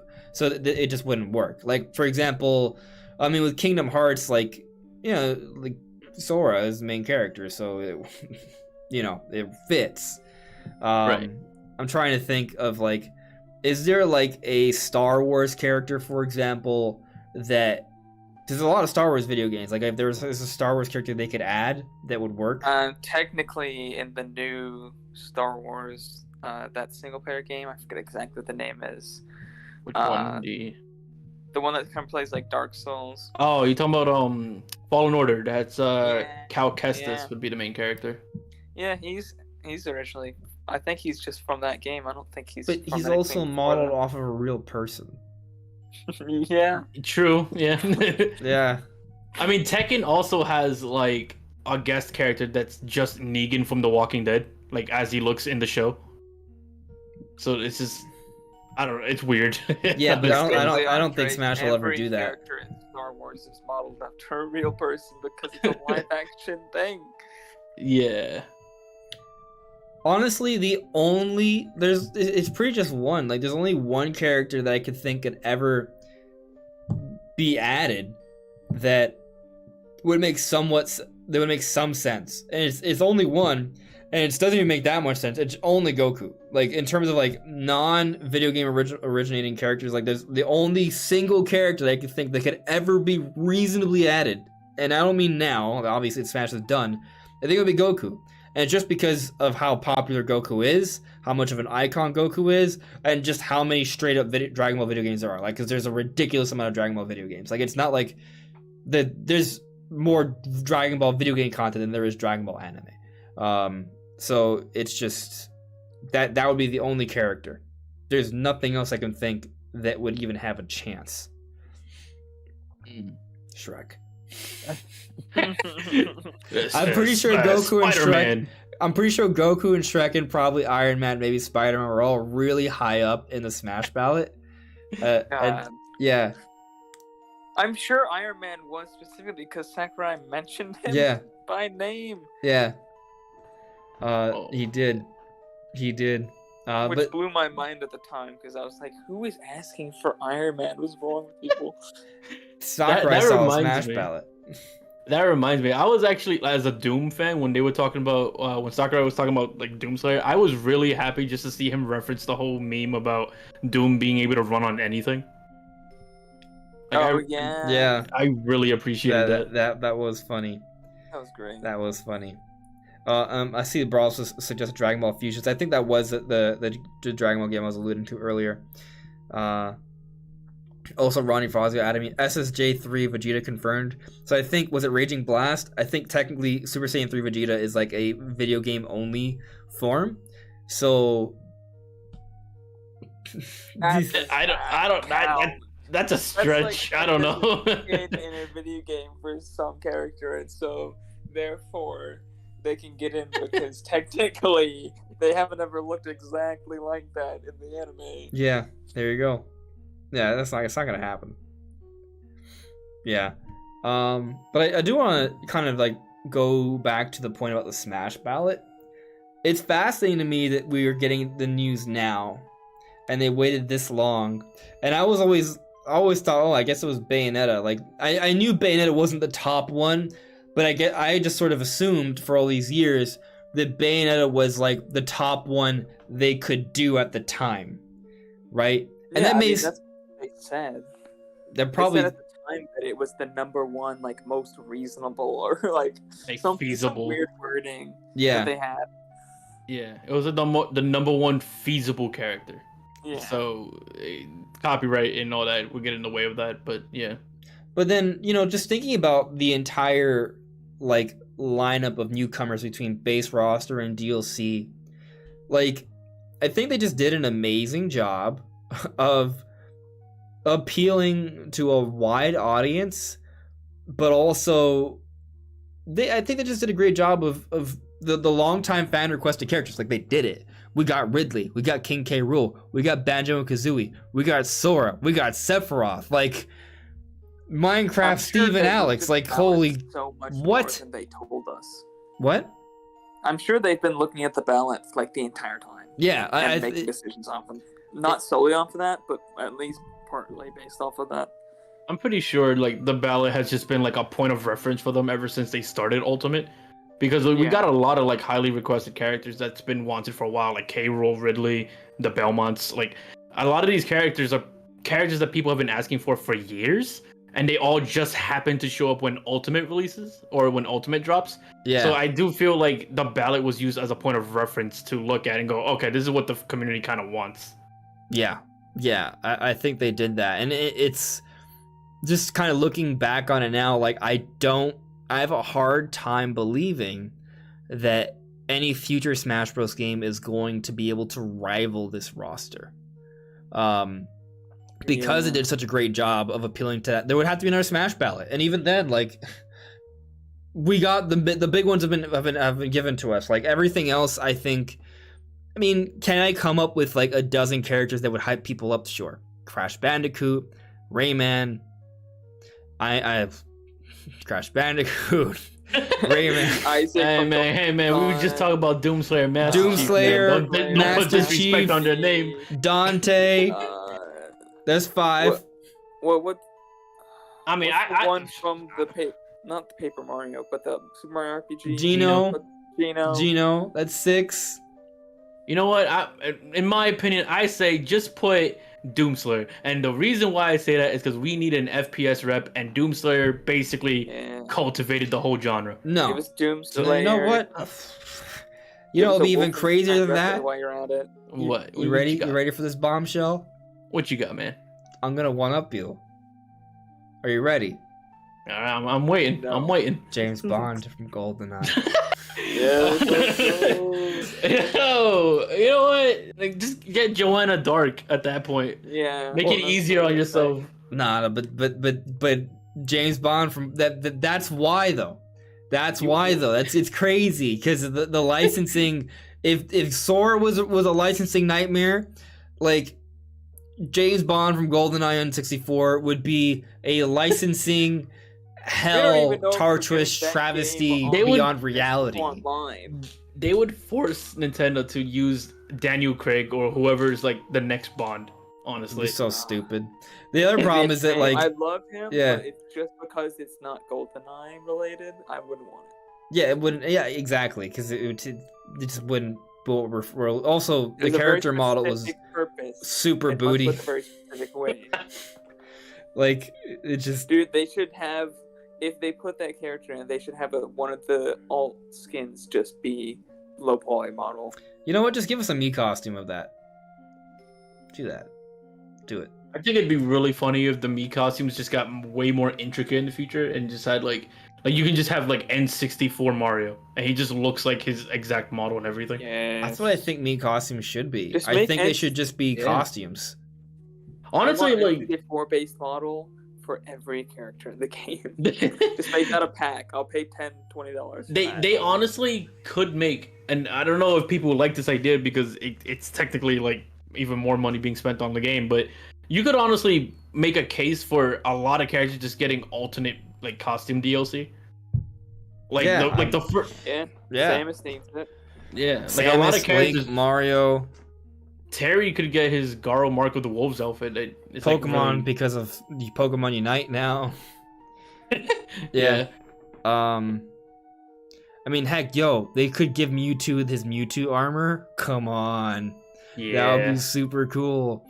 Like, Ridley has tons of options. Like,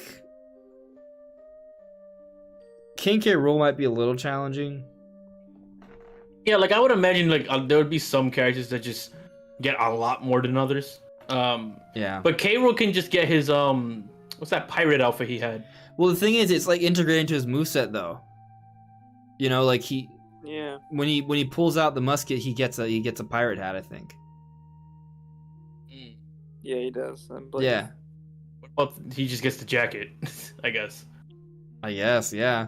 But then he I has mean, the it wouldn't crown. be as exciting, I guess, but they would have to, like, I don't know, like, because then would you swap the crown for the pirate hat, and then I don't know, or if is he wearing the jacket while wearing the crown? Like, they could I mean, do that. It would you could probably work. just have the jacket on the whole time. Yeah. I guess. Yeah, I think that one probably wouldn't be that celebrated of an update. I think they might have to be selective about it. It might not be every character. Yeah, I mean, Yeah. like if you go by other fighting games, like especially like say Street Fighter V, like certain characters like Chun-Li has like a ton of outfits, while like some other characters only have like 2 or 3. Yeah, So it's just I mean, it's inevitable. they also could just maybe create some new costume, like maybe just could put like a funny accessory, like maybe they do something for Kinky Rule where you just give him like a funny hat that replaces the crown, you know, and it's just Yeah. kind of like a funny little thing. Like maybe it's just a reference to another Nintendo game, you know, or like for Yeah. example, what did they put like the Toadette crown on him?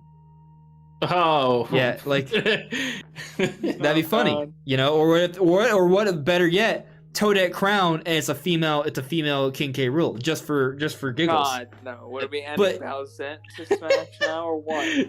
But you see my point. Like they could do something like that. They could get creative with it. They could. Yeah, like they could definitely give. I mean, like going into the Toadette hat thing, like you could just give Peach like the Toadette like Peach look, right? Like give a lot Yeah. of these characters who are known for Yeah. wearing different outfits. There's a ton of them.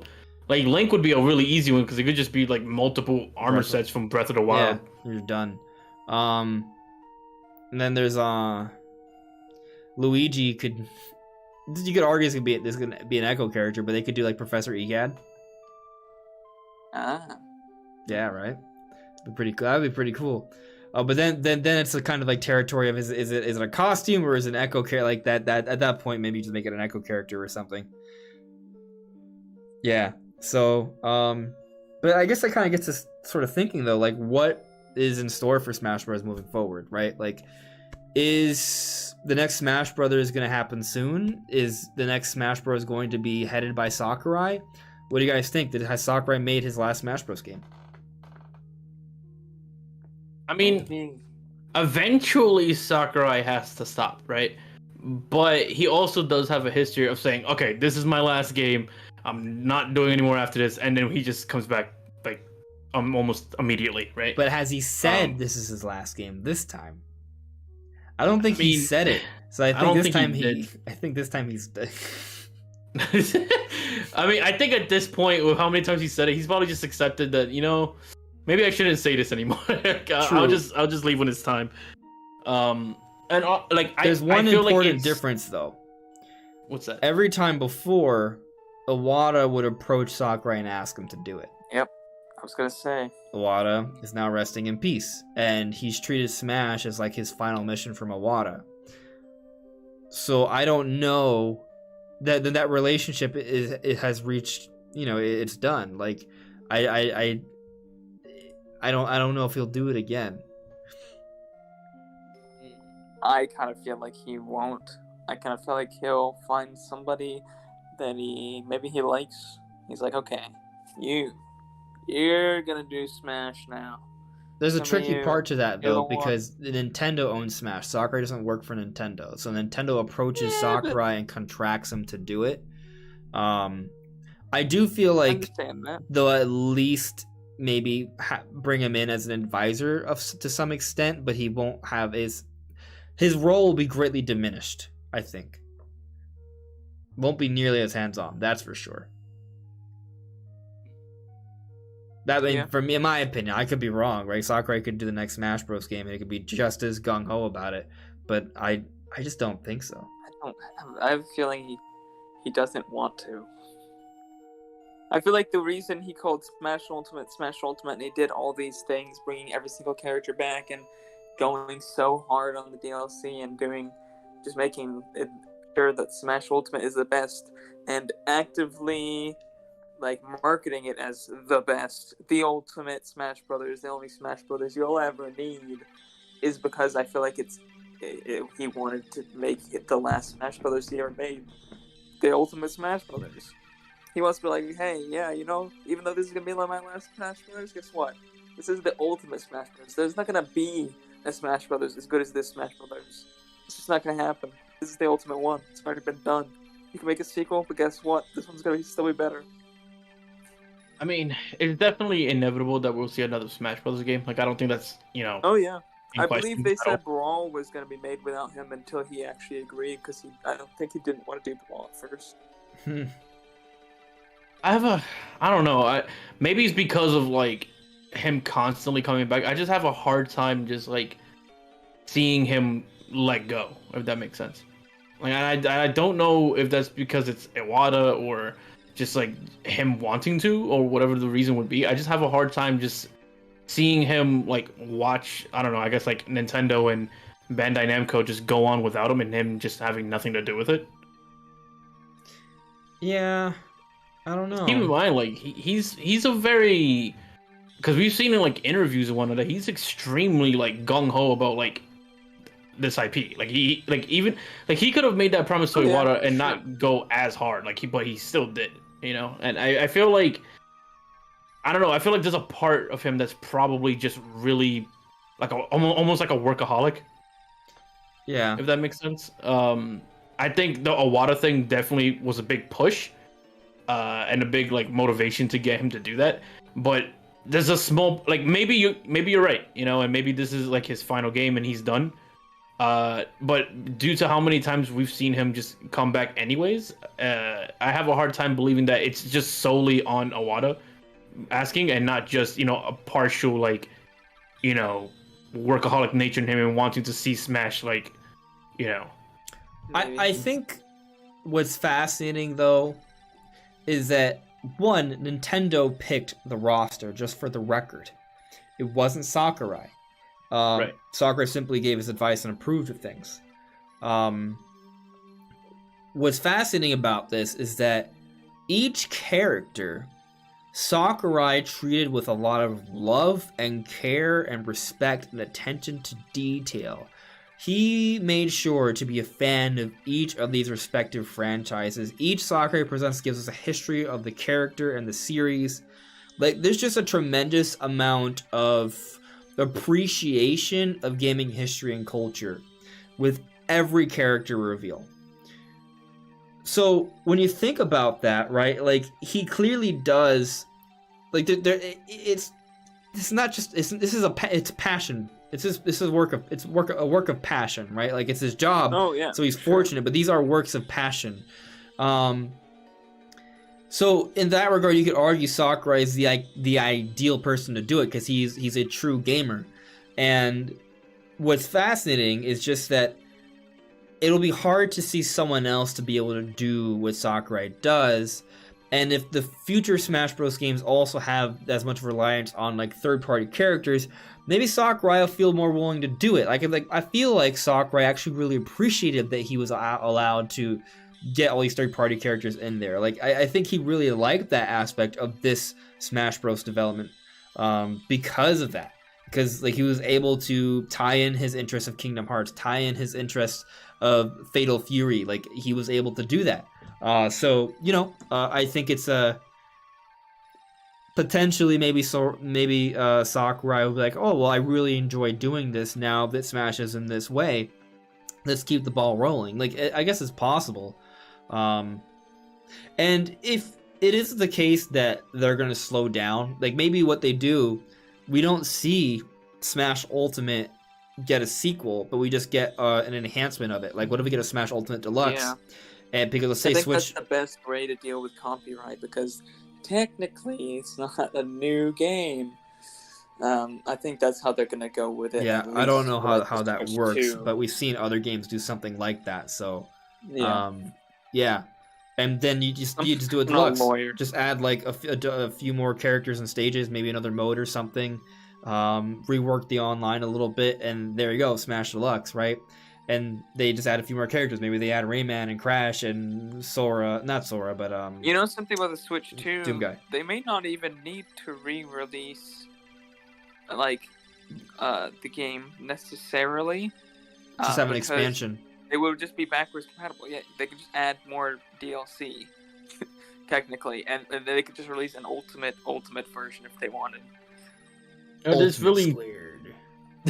this really takes me back to like when Smash 4 ended, because I remember having a lot of talks about whether or not Smash 4's roster could be topped and whether or not we would be getting a port to the Switch or an actual new Smash Bros. Game.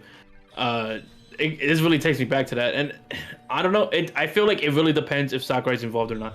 I can easily see if Sakurai's not involved, I can see them going the route of porting Ultimate over to the next console. But if Sakurai's involved, I feel like he's the type of person who just want to make a whole new game. Maybe. I do think there's a lot that they could possibly do graphically with a new Smash game, even though Smash Ultimate looks awesome. Right. Like, we thought Smash Wii U looked pretty awesome back in the day too, and then Ultimate came out and we're like, Smash Wii U looks like garbage. And I'm sure if they came out with another new engine for Smash and the Switch 2, we would look at that and be like, Switch Ultimate, or Smash Ultimate looks, well, not garbage, but not as good. Not nearly as good. Yeah, I'm sure they could do a lot more. Every time, But they don't really need to. I always It's not felt like Smash Ultimate's ugly. every Smash game, save maybe for Smash 60. I mean, Smash 64. It was on the 64. You took what you could get. You could get right. Yeah. But like Melee moving forward, when you look at the Smash game forward, it's time you're like, wow, that's impressive. I'm impressed with how that looks. Like I remember seeing Melee like before I got a GameCube, like just seeing the demo stations and seeing Link, and I'm like, whoa. Melee looked insane. Yeah, I was characters impressed. Actually look like their artwork. What is this? Yeah, like there's just you saw how 3D they looked, and you're like, whoa, this is like round. I didn't know round Bowser could doesn't exist. look like a weird freak. Yeah. What is? So it was pretty impressive for the day. And then when Brawl came out, even though we knew that the Wii wasn't that much more powerful than the GameCube, like they did a great job of like Brawl looks improving so it much better. despite that. Yeah. It just seemed a lot more advanced. Like the textures were a lot more intricate. There's just a lot more going on. The environments, like it was a significant step up, I would say. And then Smash for Wii and 3. I mean, it was an HD Smash Bros. Game. Like it looked pretty good. And then Smash Ultimate basically brawled the Smash for Wii. Like you know how like Brawl looks better than GameCube. It's kind of like a similar thing. Like Smash just looks more detailed, like and more going on, even though the horsepower is not that significant of a difference. Yeah, I agree. It's very similar situation there. Yeah, and I think that coupled with like this idea that I feel like this happens not every time, but ever since Brawl, I would say, where a lot of us feel like there's no way they can top this. They have to do a port or whatever the case may be. We never know that. Like at the end of the day, like I know I want to hype responsibly, but and we also don't know what they could possibly do. But I feel like a lot of the time we come from a perspective where we just got off this massive hype of these games, and we feel like there's just no way they can beat it. I felt that way for Brawl, I felt that way for Smash 4, and now we're up to Ultimate and we're having the same conversation about it.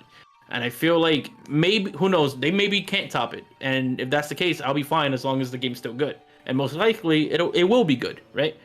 But we never know. You know, the future can be worse, it can be better.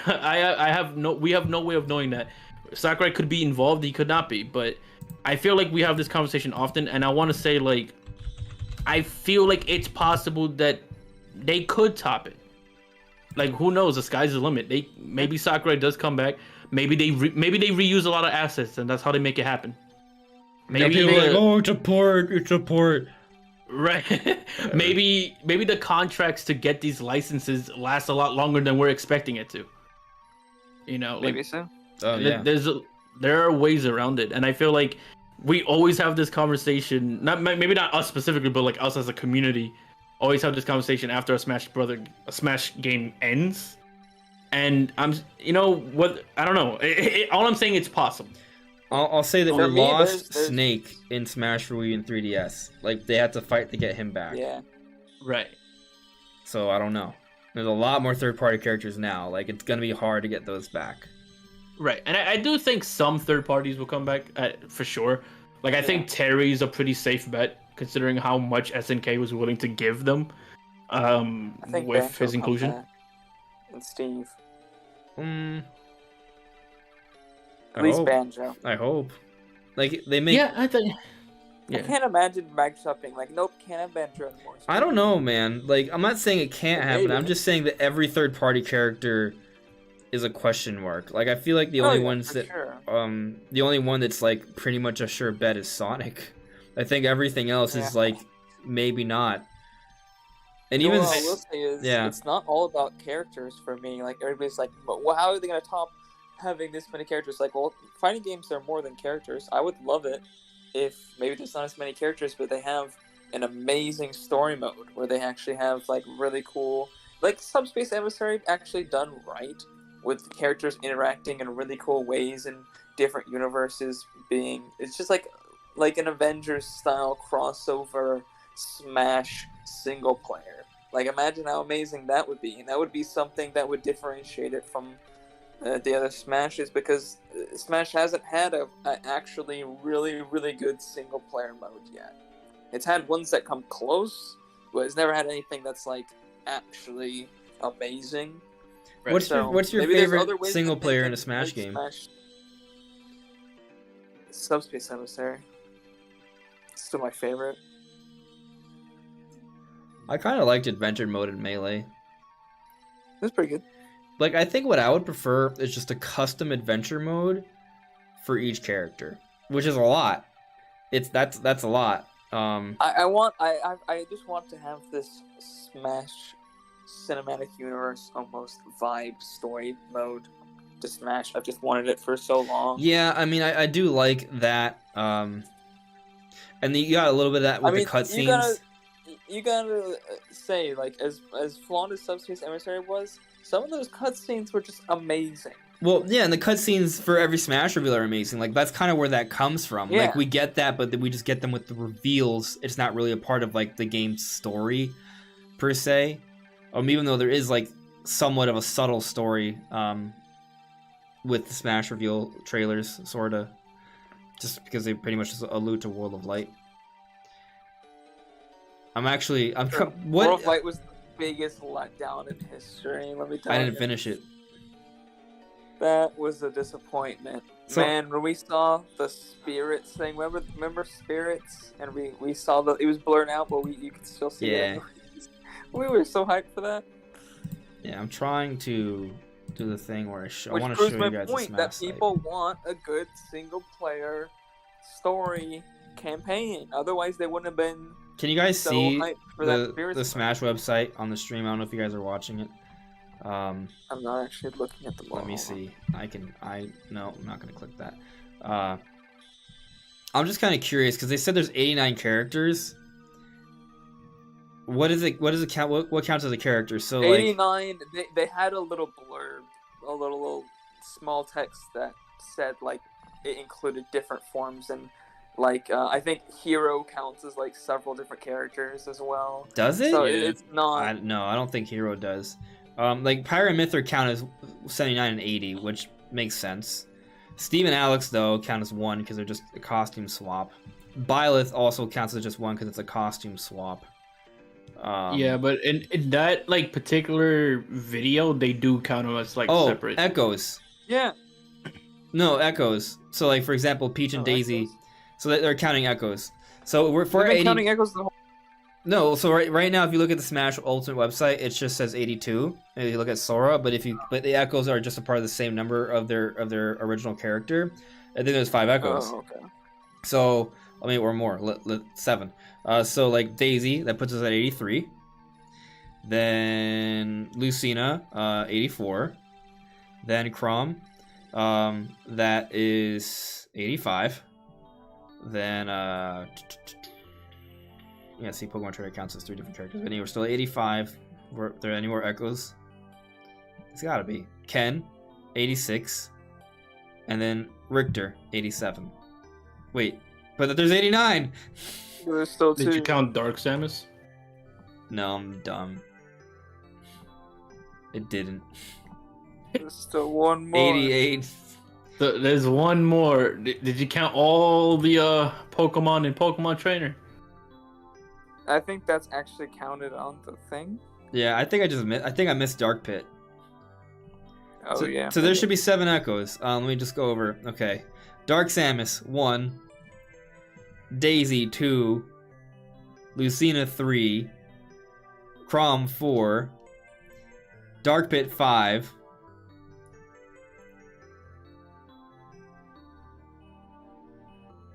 Ken, 6. I missed one. Oh, and then Richter, 7. Okay, yeah, that's it. It's just There Echoes. you go. Okay. Yeah, so that's Alright. that's how we get to 89. I wouldn't mind if the next Smash game just got us like a clean 99. Because I know you guys might say, well, why not 100? Well, because if there's gonna be a Smash screen, there's gonna be Screw one you, for that's random. why. What? Have you ever seen they always have just one missing Yeah. box, and it's always annoying. Yeah. Unless they This just is how it is. delegated the random spot to just a button, and then you can have 100. So 99 or 100 though, I think that would be it. Like if you're gonna do like a Smash Deluxe. Sorry. Characters, my god. Yeah. Obscene. Yeah, I think that would be the way to go. That'd be crazy. And- Personally, I wouldn't mind less characters if it was a more focused game. I don't know. Not that Ultimate's like lacks polish or anything, but like a lot of the modes do, I think. 82 characters is already a pretty astronomical number of characters. if you count the Echoes. Oh, all right, 89. Alright, might as well count the Eight- heroes. too. 89. Well, the Echoes are different though. Like Chrom has like different moves. They vary. Because Chrom is just Roy with Ike's up B. Yeah. And They have the level of change that you could get on the Wii U with special moves. yeah, pretty much.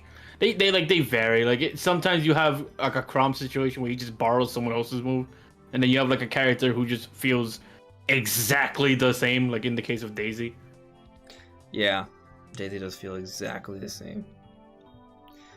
Yeah. They vary. It's weird, but they vary a bit. So, I made a video earlier this week kind of just talking about when we could see the next Smash Bros. And my estimation was by 2025. My logic behind that was that if you look at most of the Smash Bros. Games, they usually come out within 2 years, less than 2 years. And I'm predicting that there's a decent chance we see the next generation by holiday 2023 for Switch. Some people predict later, but I'm not so sure. And then you just add 2 more years, and I feel like by 2020, like end of 2025, I feel like we could see Smash Bros. Right? So let's say even like the next generation Switch doesn't come out to like mid 2024 or something. Conceivably, you could still see the next Smash Bros. Come out within a year and a half of that, or less than 2 years. So by holiday 2025. I mean, I guess if I expand the window to like fiscal, March 2026, like maybe then that's a. Yeah, I see your point. Like 2025 or 2026, like that's not a crazy. Just add another year there. But that's really kind of what I'm thinking. The Switch comes out. Yeah. That is a conversation. Like 2026, still 8 years after the original game's launch. Yeah. And part of this just kind of makes the conversation go full circle though, because a lot of this relates to the Switch OLED, I would say, because the Switch OLED has implications for the next generation system. Because Switch OLED has implications for the lack of Switch Pro or not, right? Like there's that whole conversation there. Like depending on when we see, if we get a Switch Pro, that impacts when we get a next generation Switch, and that impacts potentially when we see the next Smash Bros. So it's kind of tricky to kind of pinpoint it exactly. Like I'm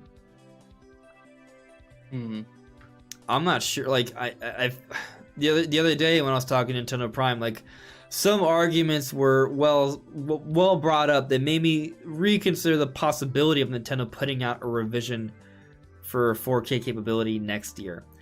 I don't think so still. But there's kind of like two sides to the argument, right? Like one side of the argument, you look at the kind of games that are coming out next year: Breath of the Wild 2, Legends Arceus, Splatoon 3, Bayonetta 3, maybe this Metroid Prime remake, maybe Xenoblade Chronicles 3, Mario Rabbids Kingdom Battle, Monster Hunter Rise Sunbreak. Like it's looking like a ridiculous, because the 3D Kirby, like it's looking like a pretty ridiculous lineup potentially, right?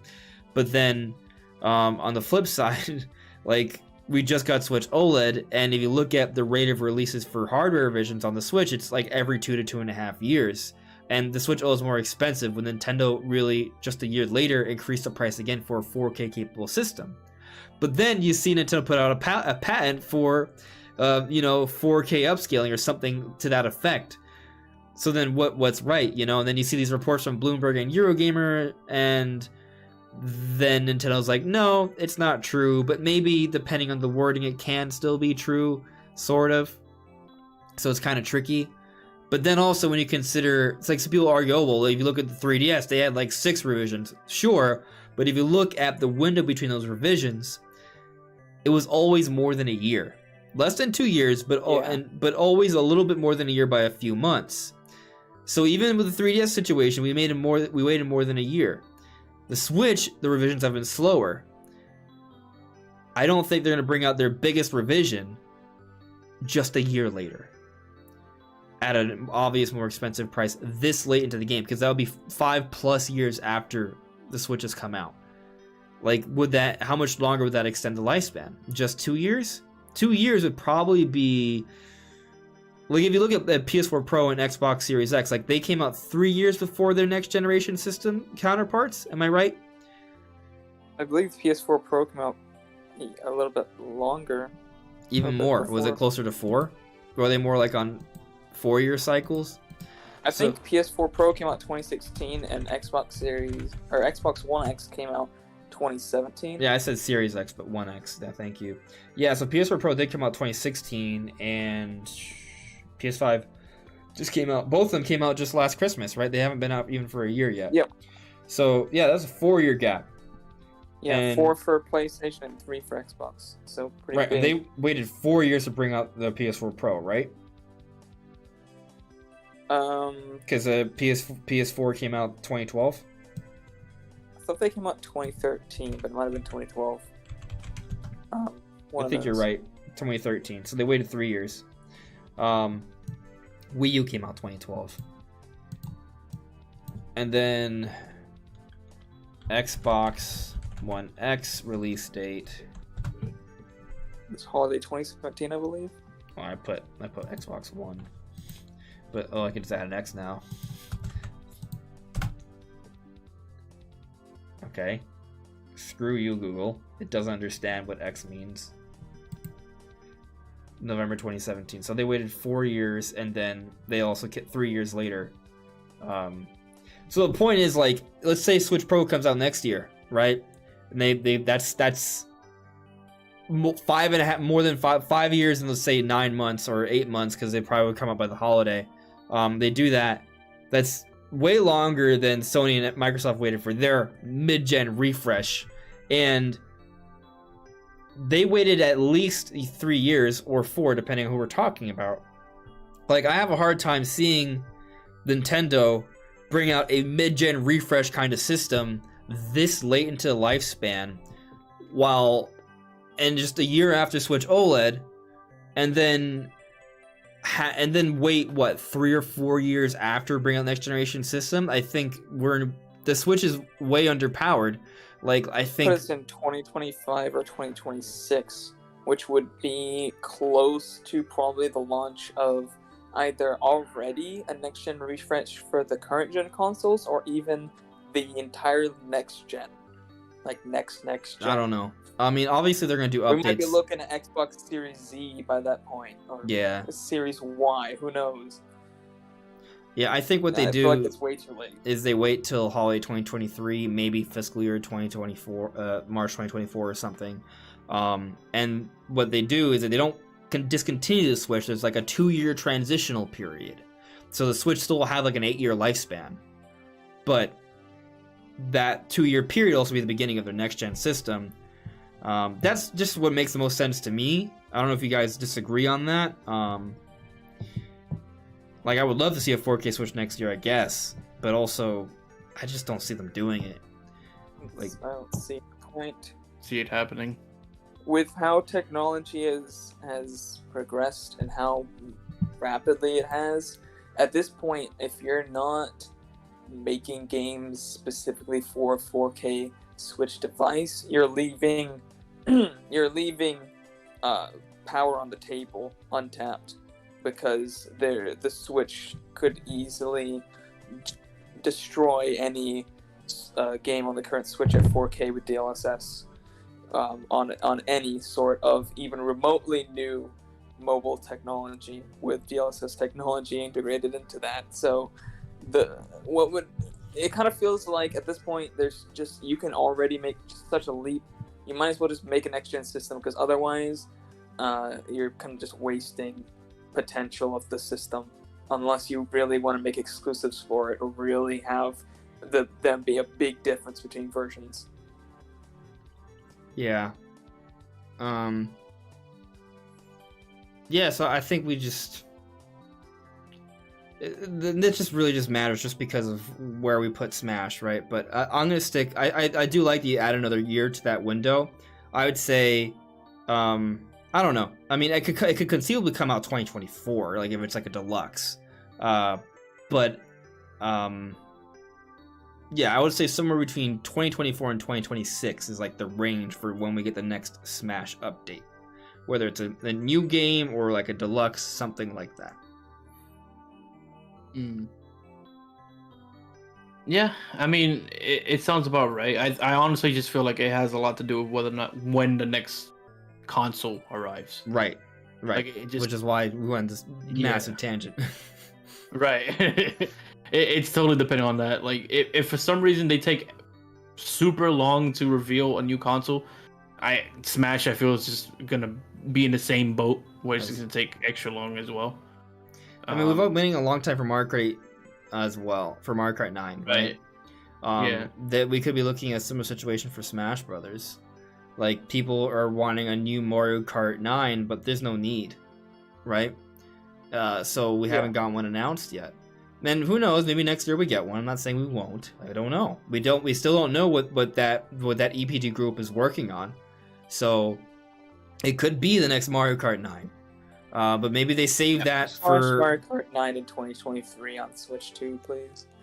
That's what I think. Yeah, I think Mario Kart 9 and Metroid Prime 4 will be launch titles for Switch 2. Cross-gen Metroid Prime 4 will absolutely be a cross-gen release, if that's the timing. But I'm sure all games will be cross-gen for a long bit, like the current gen is. Yeah. That's what I kind of see. So, but let's let's check him in the chat real quick, and then we'll call it an evening. Let's see here. Ronnie Fozzie added me a while ago. I've played Kingdom Hearts 1 and 2. I'm happy to see that Sora was possible, but he wasn't one of my top picks personally. I'm happy for his hardcore fans, though. I was expecting more Miis. Okay. Yeah, there was only 3 Miis at the end, and one of them was just 2 of them were just hats, basically. So, interesting. Let's see here. Birdman. I don't think there'll be another fighter ballot, because to me, the people who were wanted characters now put them in the next Smash game. I think I misread that. I don't think they're going to follow that, because to me, the people who were wanted characters now put them in the next Smash game. Now they've been put in, or like you think whatever's left will just be put in the next Smash game? Like there's no need for another ballot.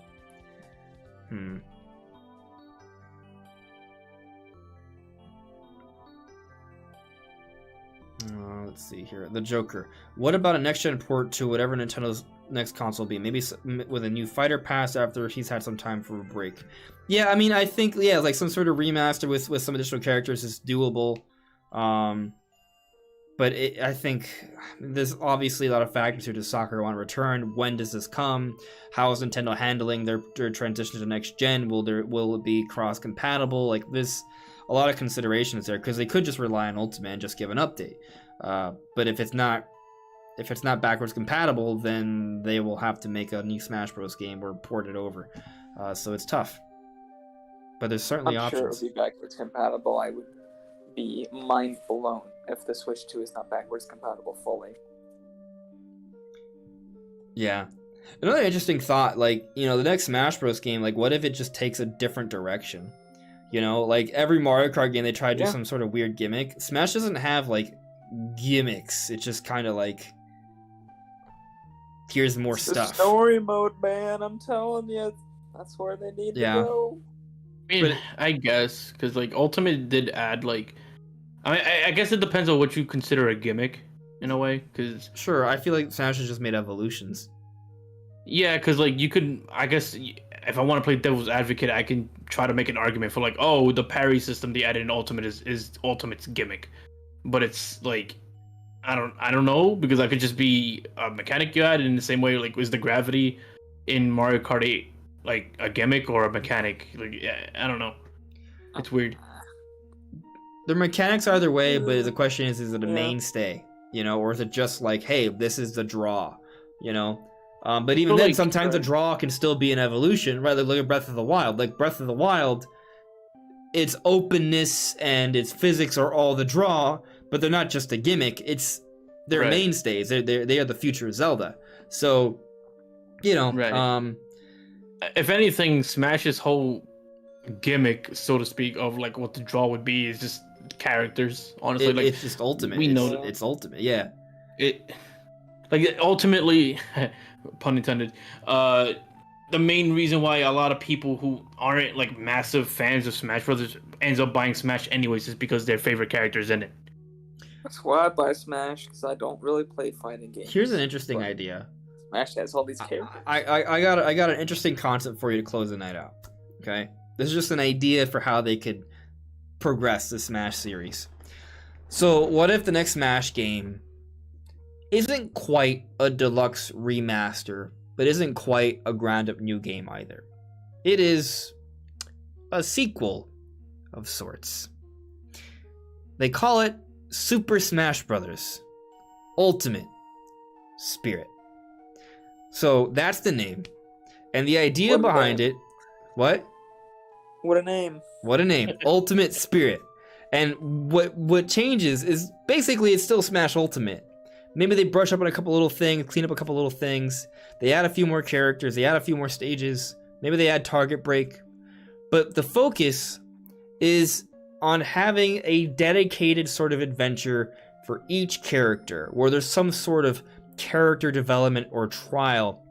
And it's really just focused on the spirit, focusing on the spirit of each particular character and just kind of giving more energy and sort of attention to that. So it just kind of hones in on providing a little bit more of an experience for different fans of particular series, right? So like imagine basically what I actually suggested earlier. Like, what if they just brought back adventure mode, where adventure mode was just like a mini adventure, except this time around every character has their own mini adventure that's tailored for them, and maybe they intertwine at the end or something, but that's basically it. It's just like this custom mode they add in there, but it's still mostly a remaster, just with that nice little campaign mechanic that's offering a lot more just attention to the story and lore for each particular character, because it's expanding on it with their own little mini adventure. I argue that it would be easier and perhaps better to make one story that includes all of the characters playing their own part, rather than trying to make 89 little mini tales and adventures. At least, if they add more characters, then you have more there. Well, it just seems like the thing is, insane. each one would intertwine with the other. It just seems like, and maybe as you progress through the game, you unlock more characters, and that also allows you to progress in the story. Because each character's little mini adventure would take place in a different part of the story, and their stories would intertwine. That could work. They would have to make it in a way that I think it could work if they make it that if they intertwine, if they're short. Yeah, they're short. I mean, it's kind of like the same thing. You beat them in 10 to 15 minutes. Okay, so it's just kind of like a way of doing that campaign that I'm talking about. It's just kind of like a different idea. Yeah. It's not like just...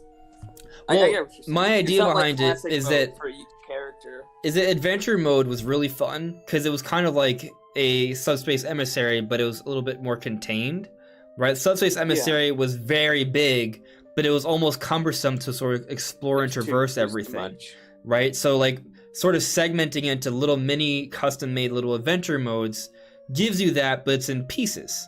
And it could perhaps be less cumbersome and still kind of give you that Subspace Emissary experience, but also giving you kind of like a custom little story for each character, which will draw in people more. Because like, oh man, I would love to see a little story for Banjo-Kazooie. I would love to see a little story for like Sora. And then maybe, they intertwine a little bit. So like there's some where maybe like, for example, Cloud and Sephiroth have to duel each other in his adventure mode, Or maybe like Banjo-Kazooie works with Mario and Link in his. It's kind of like, just calling to the idea that they used to be a part of the same family, like stuff like that.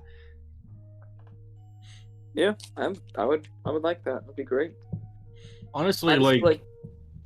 Oh, go ahead. Oh, I was just gonna say real quick, I just like the level design of that kind of like adventure mode or subspace, where it's not just a single stage. It's not like classic mode where you just do battles and stages. You actually have like a level. I like to be able to move the characters in that way, because it opens up a whole new side to every character when you're kind of like platforming in a level-based environment rather than just on one stage. And what I was gonna add was that personally, like, I have very little, like, I guess preference for how exactly they would go about the level design, or anything related to that. All I really want out of a single player game is essentially what Subspace was, not necessarily in the level design, but just the cutscenes, like just seeing the characters interact. That's really all I want. So we're all on the same page. We just have slightly different ideas in terms of how they go about doing it. Because we all want that. We all want like that story of the intertwines the characters and shows us kind of like that world. Yeah, and I like the idea of just seeing the characters interact, and I think that's the primary thing I want to see. Like, they could make it staged fights, they could make actual levels out of it. All I really want is that in between the gameplay segments is that we get some kind of character interaction. Like, I like the idea of, like you mentioned, of like Banjo interacting with Mario, but I also like to think like, oh, what if there's a thing where Banjo's introducing them to Minecraft Steve because that's his new family and whatnot. Like, that could be like a whole, like, it doesn't even have to be like all super like epic scary. Like, some of it could be kind of like comedy sitcom stuff, like that, like some slice of life things too. Like, not everything has to be high stakes. Like, they can still have like a high stakes thing, but what if it was like just like a really fun adventure story? Like, maybe you do start off like at Banjo's house, and you see some side characters there, and then you kind of see how that blends into like the Mario world or something, or the Minecraft world. Like that would be cool, you know. Or like, what if like they have an Animal Crossing one, there's Isabelle, and then all of a sudden Doom Guy's there, like, and they didn't play to the meme. Like they could totally do that, and everyone would love the heck out of it. Like that would be amazing. Imagine like, honestly, Isabelle in Hell or Mars, but yes, that would be so cool. Yeah, I think there's so much potential what they can do with having these characters interact. Like honestly, just make a Smash movie. And I'm, yeah. Well, the problem with that is like with 89 characters, it would be too hard to make it a good movie. Right? Yeah. But like, there's too much potential for like having these characters interact. You can have Sora basically just recreate Kingdom Hearts with Cloud and Sephiroth already being there. You know, there's already like they've already interacted before. They can reference a lot of. They can have a scene where a character needs a place to stay, and Steve just makes it for him on the spot. You know, they could do so much with it.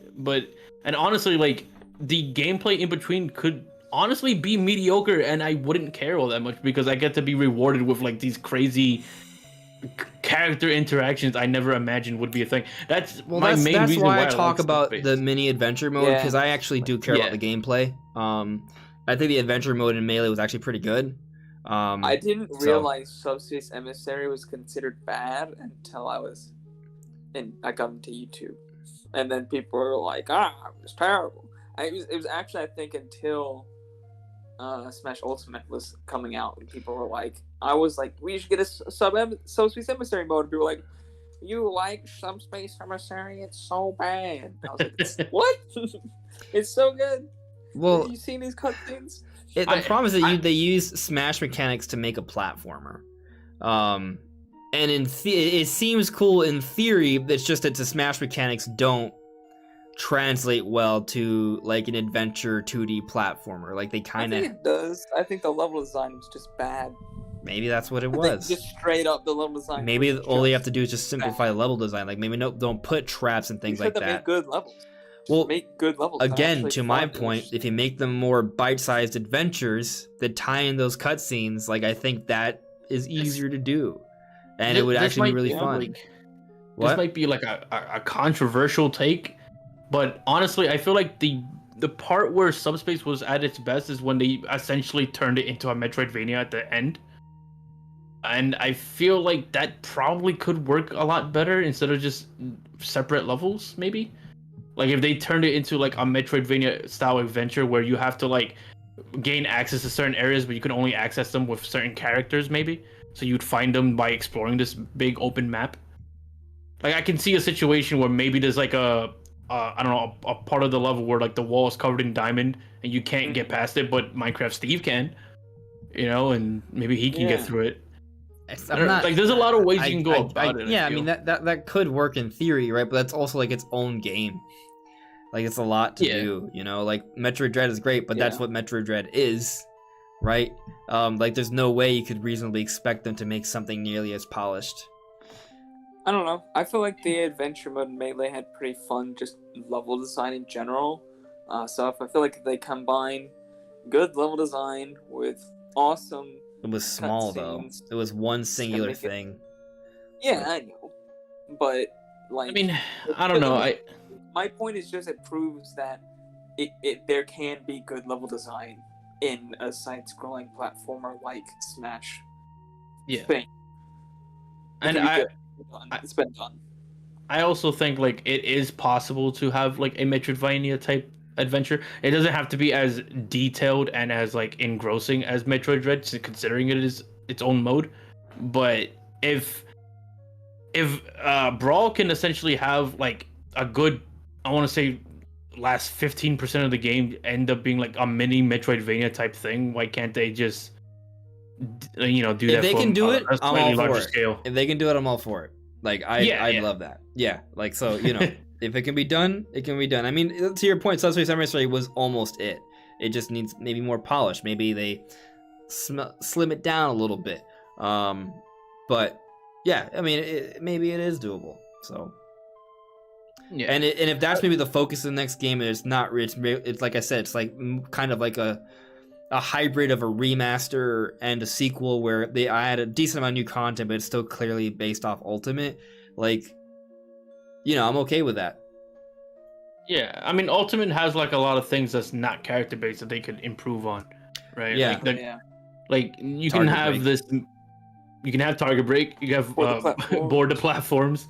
The competitive side would appreciate rollback netcode. Yes. There's so much you can do with it, and a more robust single player, like in whether it's a Metroidvania or an adventure style mode. Like just there's a lot you could add to the game. So if they did go that route and they announced like, oh, we're adding rollback, we have this single player thing, we have, you know, board the platforms and break the targets and all this stuff, like I would be down for it. Yeah. I miss event mode, but I guess spirits were sort of replaced that kinda. They could add the 3DS mode was like. What was that Smash Run? Smash Run was cool. Yeah, That was Yeah. awesome. I have another idea. What if they offered, like, they kind of have mini games already, but what if they were to have like just mini games based off each character, like, you know, but based off Smash play? It could get messy, actually. Depends how it's done. Yeah, just do Smash Run, give us Target Break, give us a better Subspace Emissary that's more concise Metroidvania style, better online with rollback netcode, like you said. Add like 10 more characters, 10 more stages, some more music, call it a day. There you go. Honestly, like if they want to just add very little characters and just focus primarily on like the other features, like I know it wouldn't be as exciting for people, and that's kind of like the big draw for Smash. But for me, If it's framed as an expansion as opposed to a brand new game, then I think people will be more forgiving. yeah, I could see that. Yeah.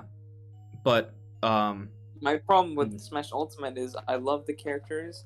I just don't feel like there's enough content for me to want to actually use those characters and play with them outside of just the main, just fighting.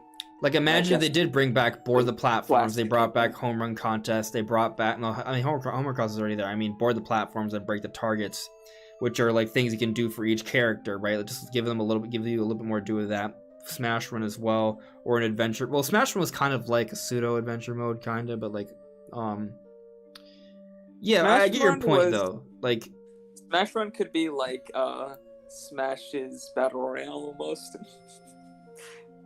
yeah, I guess so. I don't like hearing that, but I guess so. like they could, like they could make it bigger, No, make it online. It's kind of the same way it already was. Just add more players and Yeah. make the actual ending better. Because I heard it was really unbalanced. What I heard after the initial like power up stage, it really depended on what the mini game happened to be at the end. Like, imagine if Smash Run was like you're saying, like battle royale mode, but also like a tournament. So like maybe like let's say you have 64 players, right? Which is totally possible, and most of them would still be different characters. Like you do that, and you explore the map, you get the power-ups and stuff, but there's timers, right? So you have to get to a certain point at a certain time, and basically you have to be within a fighting stage when the time ends. If not, you die. So there's like a fight to get into the stage on time, but also you don't want to take too much. You still want to collect power-ups in time too. So if you rush, you won't get enough power-ups, so you lose the fight. But you do that, and then you win your fight, but then there are other fights that happen somewhere else on the map as well, and then the map gets smaller, and you have to rush to the next stage, and before you know it, it just kind of gets down to just the final four. It could be fun. Yeah, right? That'd be pretty cool. So I'd be down for something like that. But who knows what the future holds for Smash Brothers? Who knows? I see Yellow Kazoo's in the chat. Hello there. How you doing? Oh, there's another super chat here from Mark Jacobs. Thank you very much, Mark. Yes, Smash Ultimate had no modes compared to others. Yeah, give us a few more modes. I'd like to see that. Kazoo. Andres, yeet start. I'm gonna yeet my phone. Alright, we're good. Not gonna yeet my phone. Alright, we said we'd do 2 hours. We did 3. I'm sorry. Sorry. And I'm not going to mention Metroid Dread. I just mentioned it. There will probably be another discussion later this week about Metroid Dread.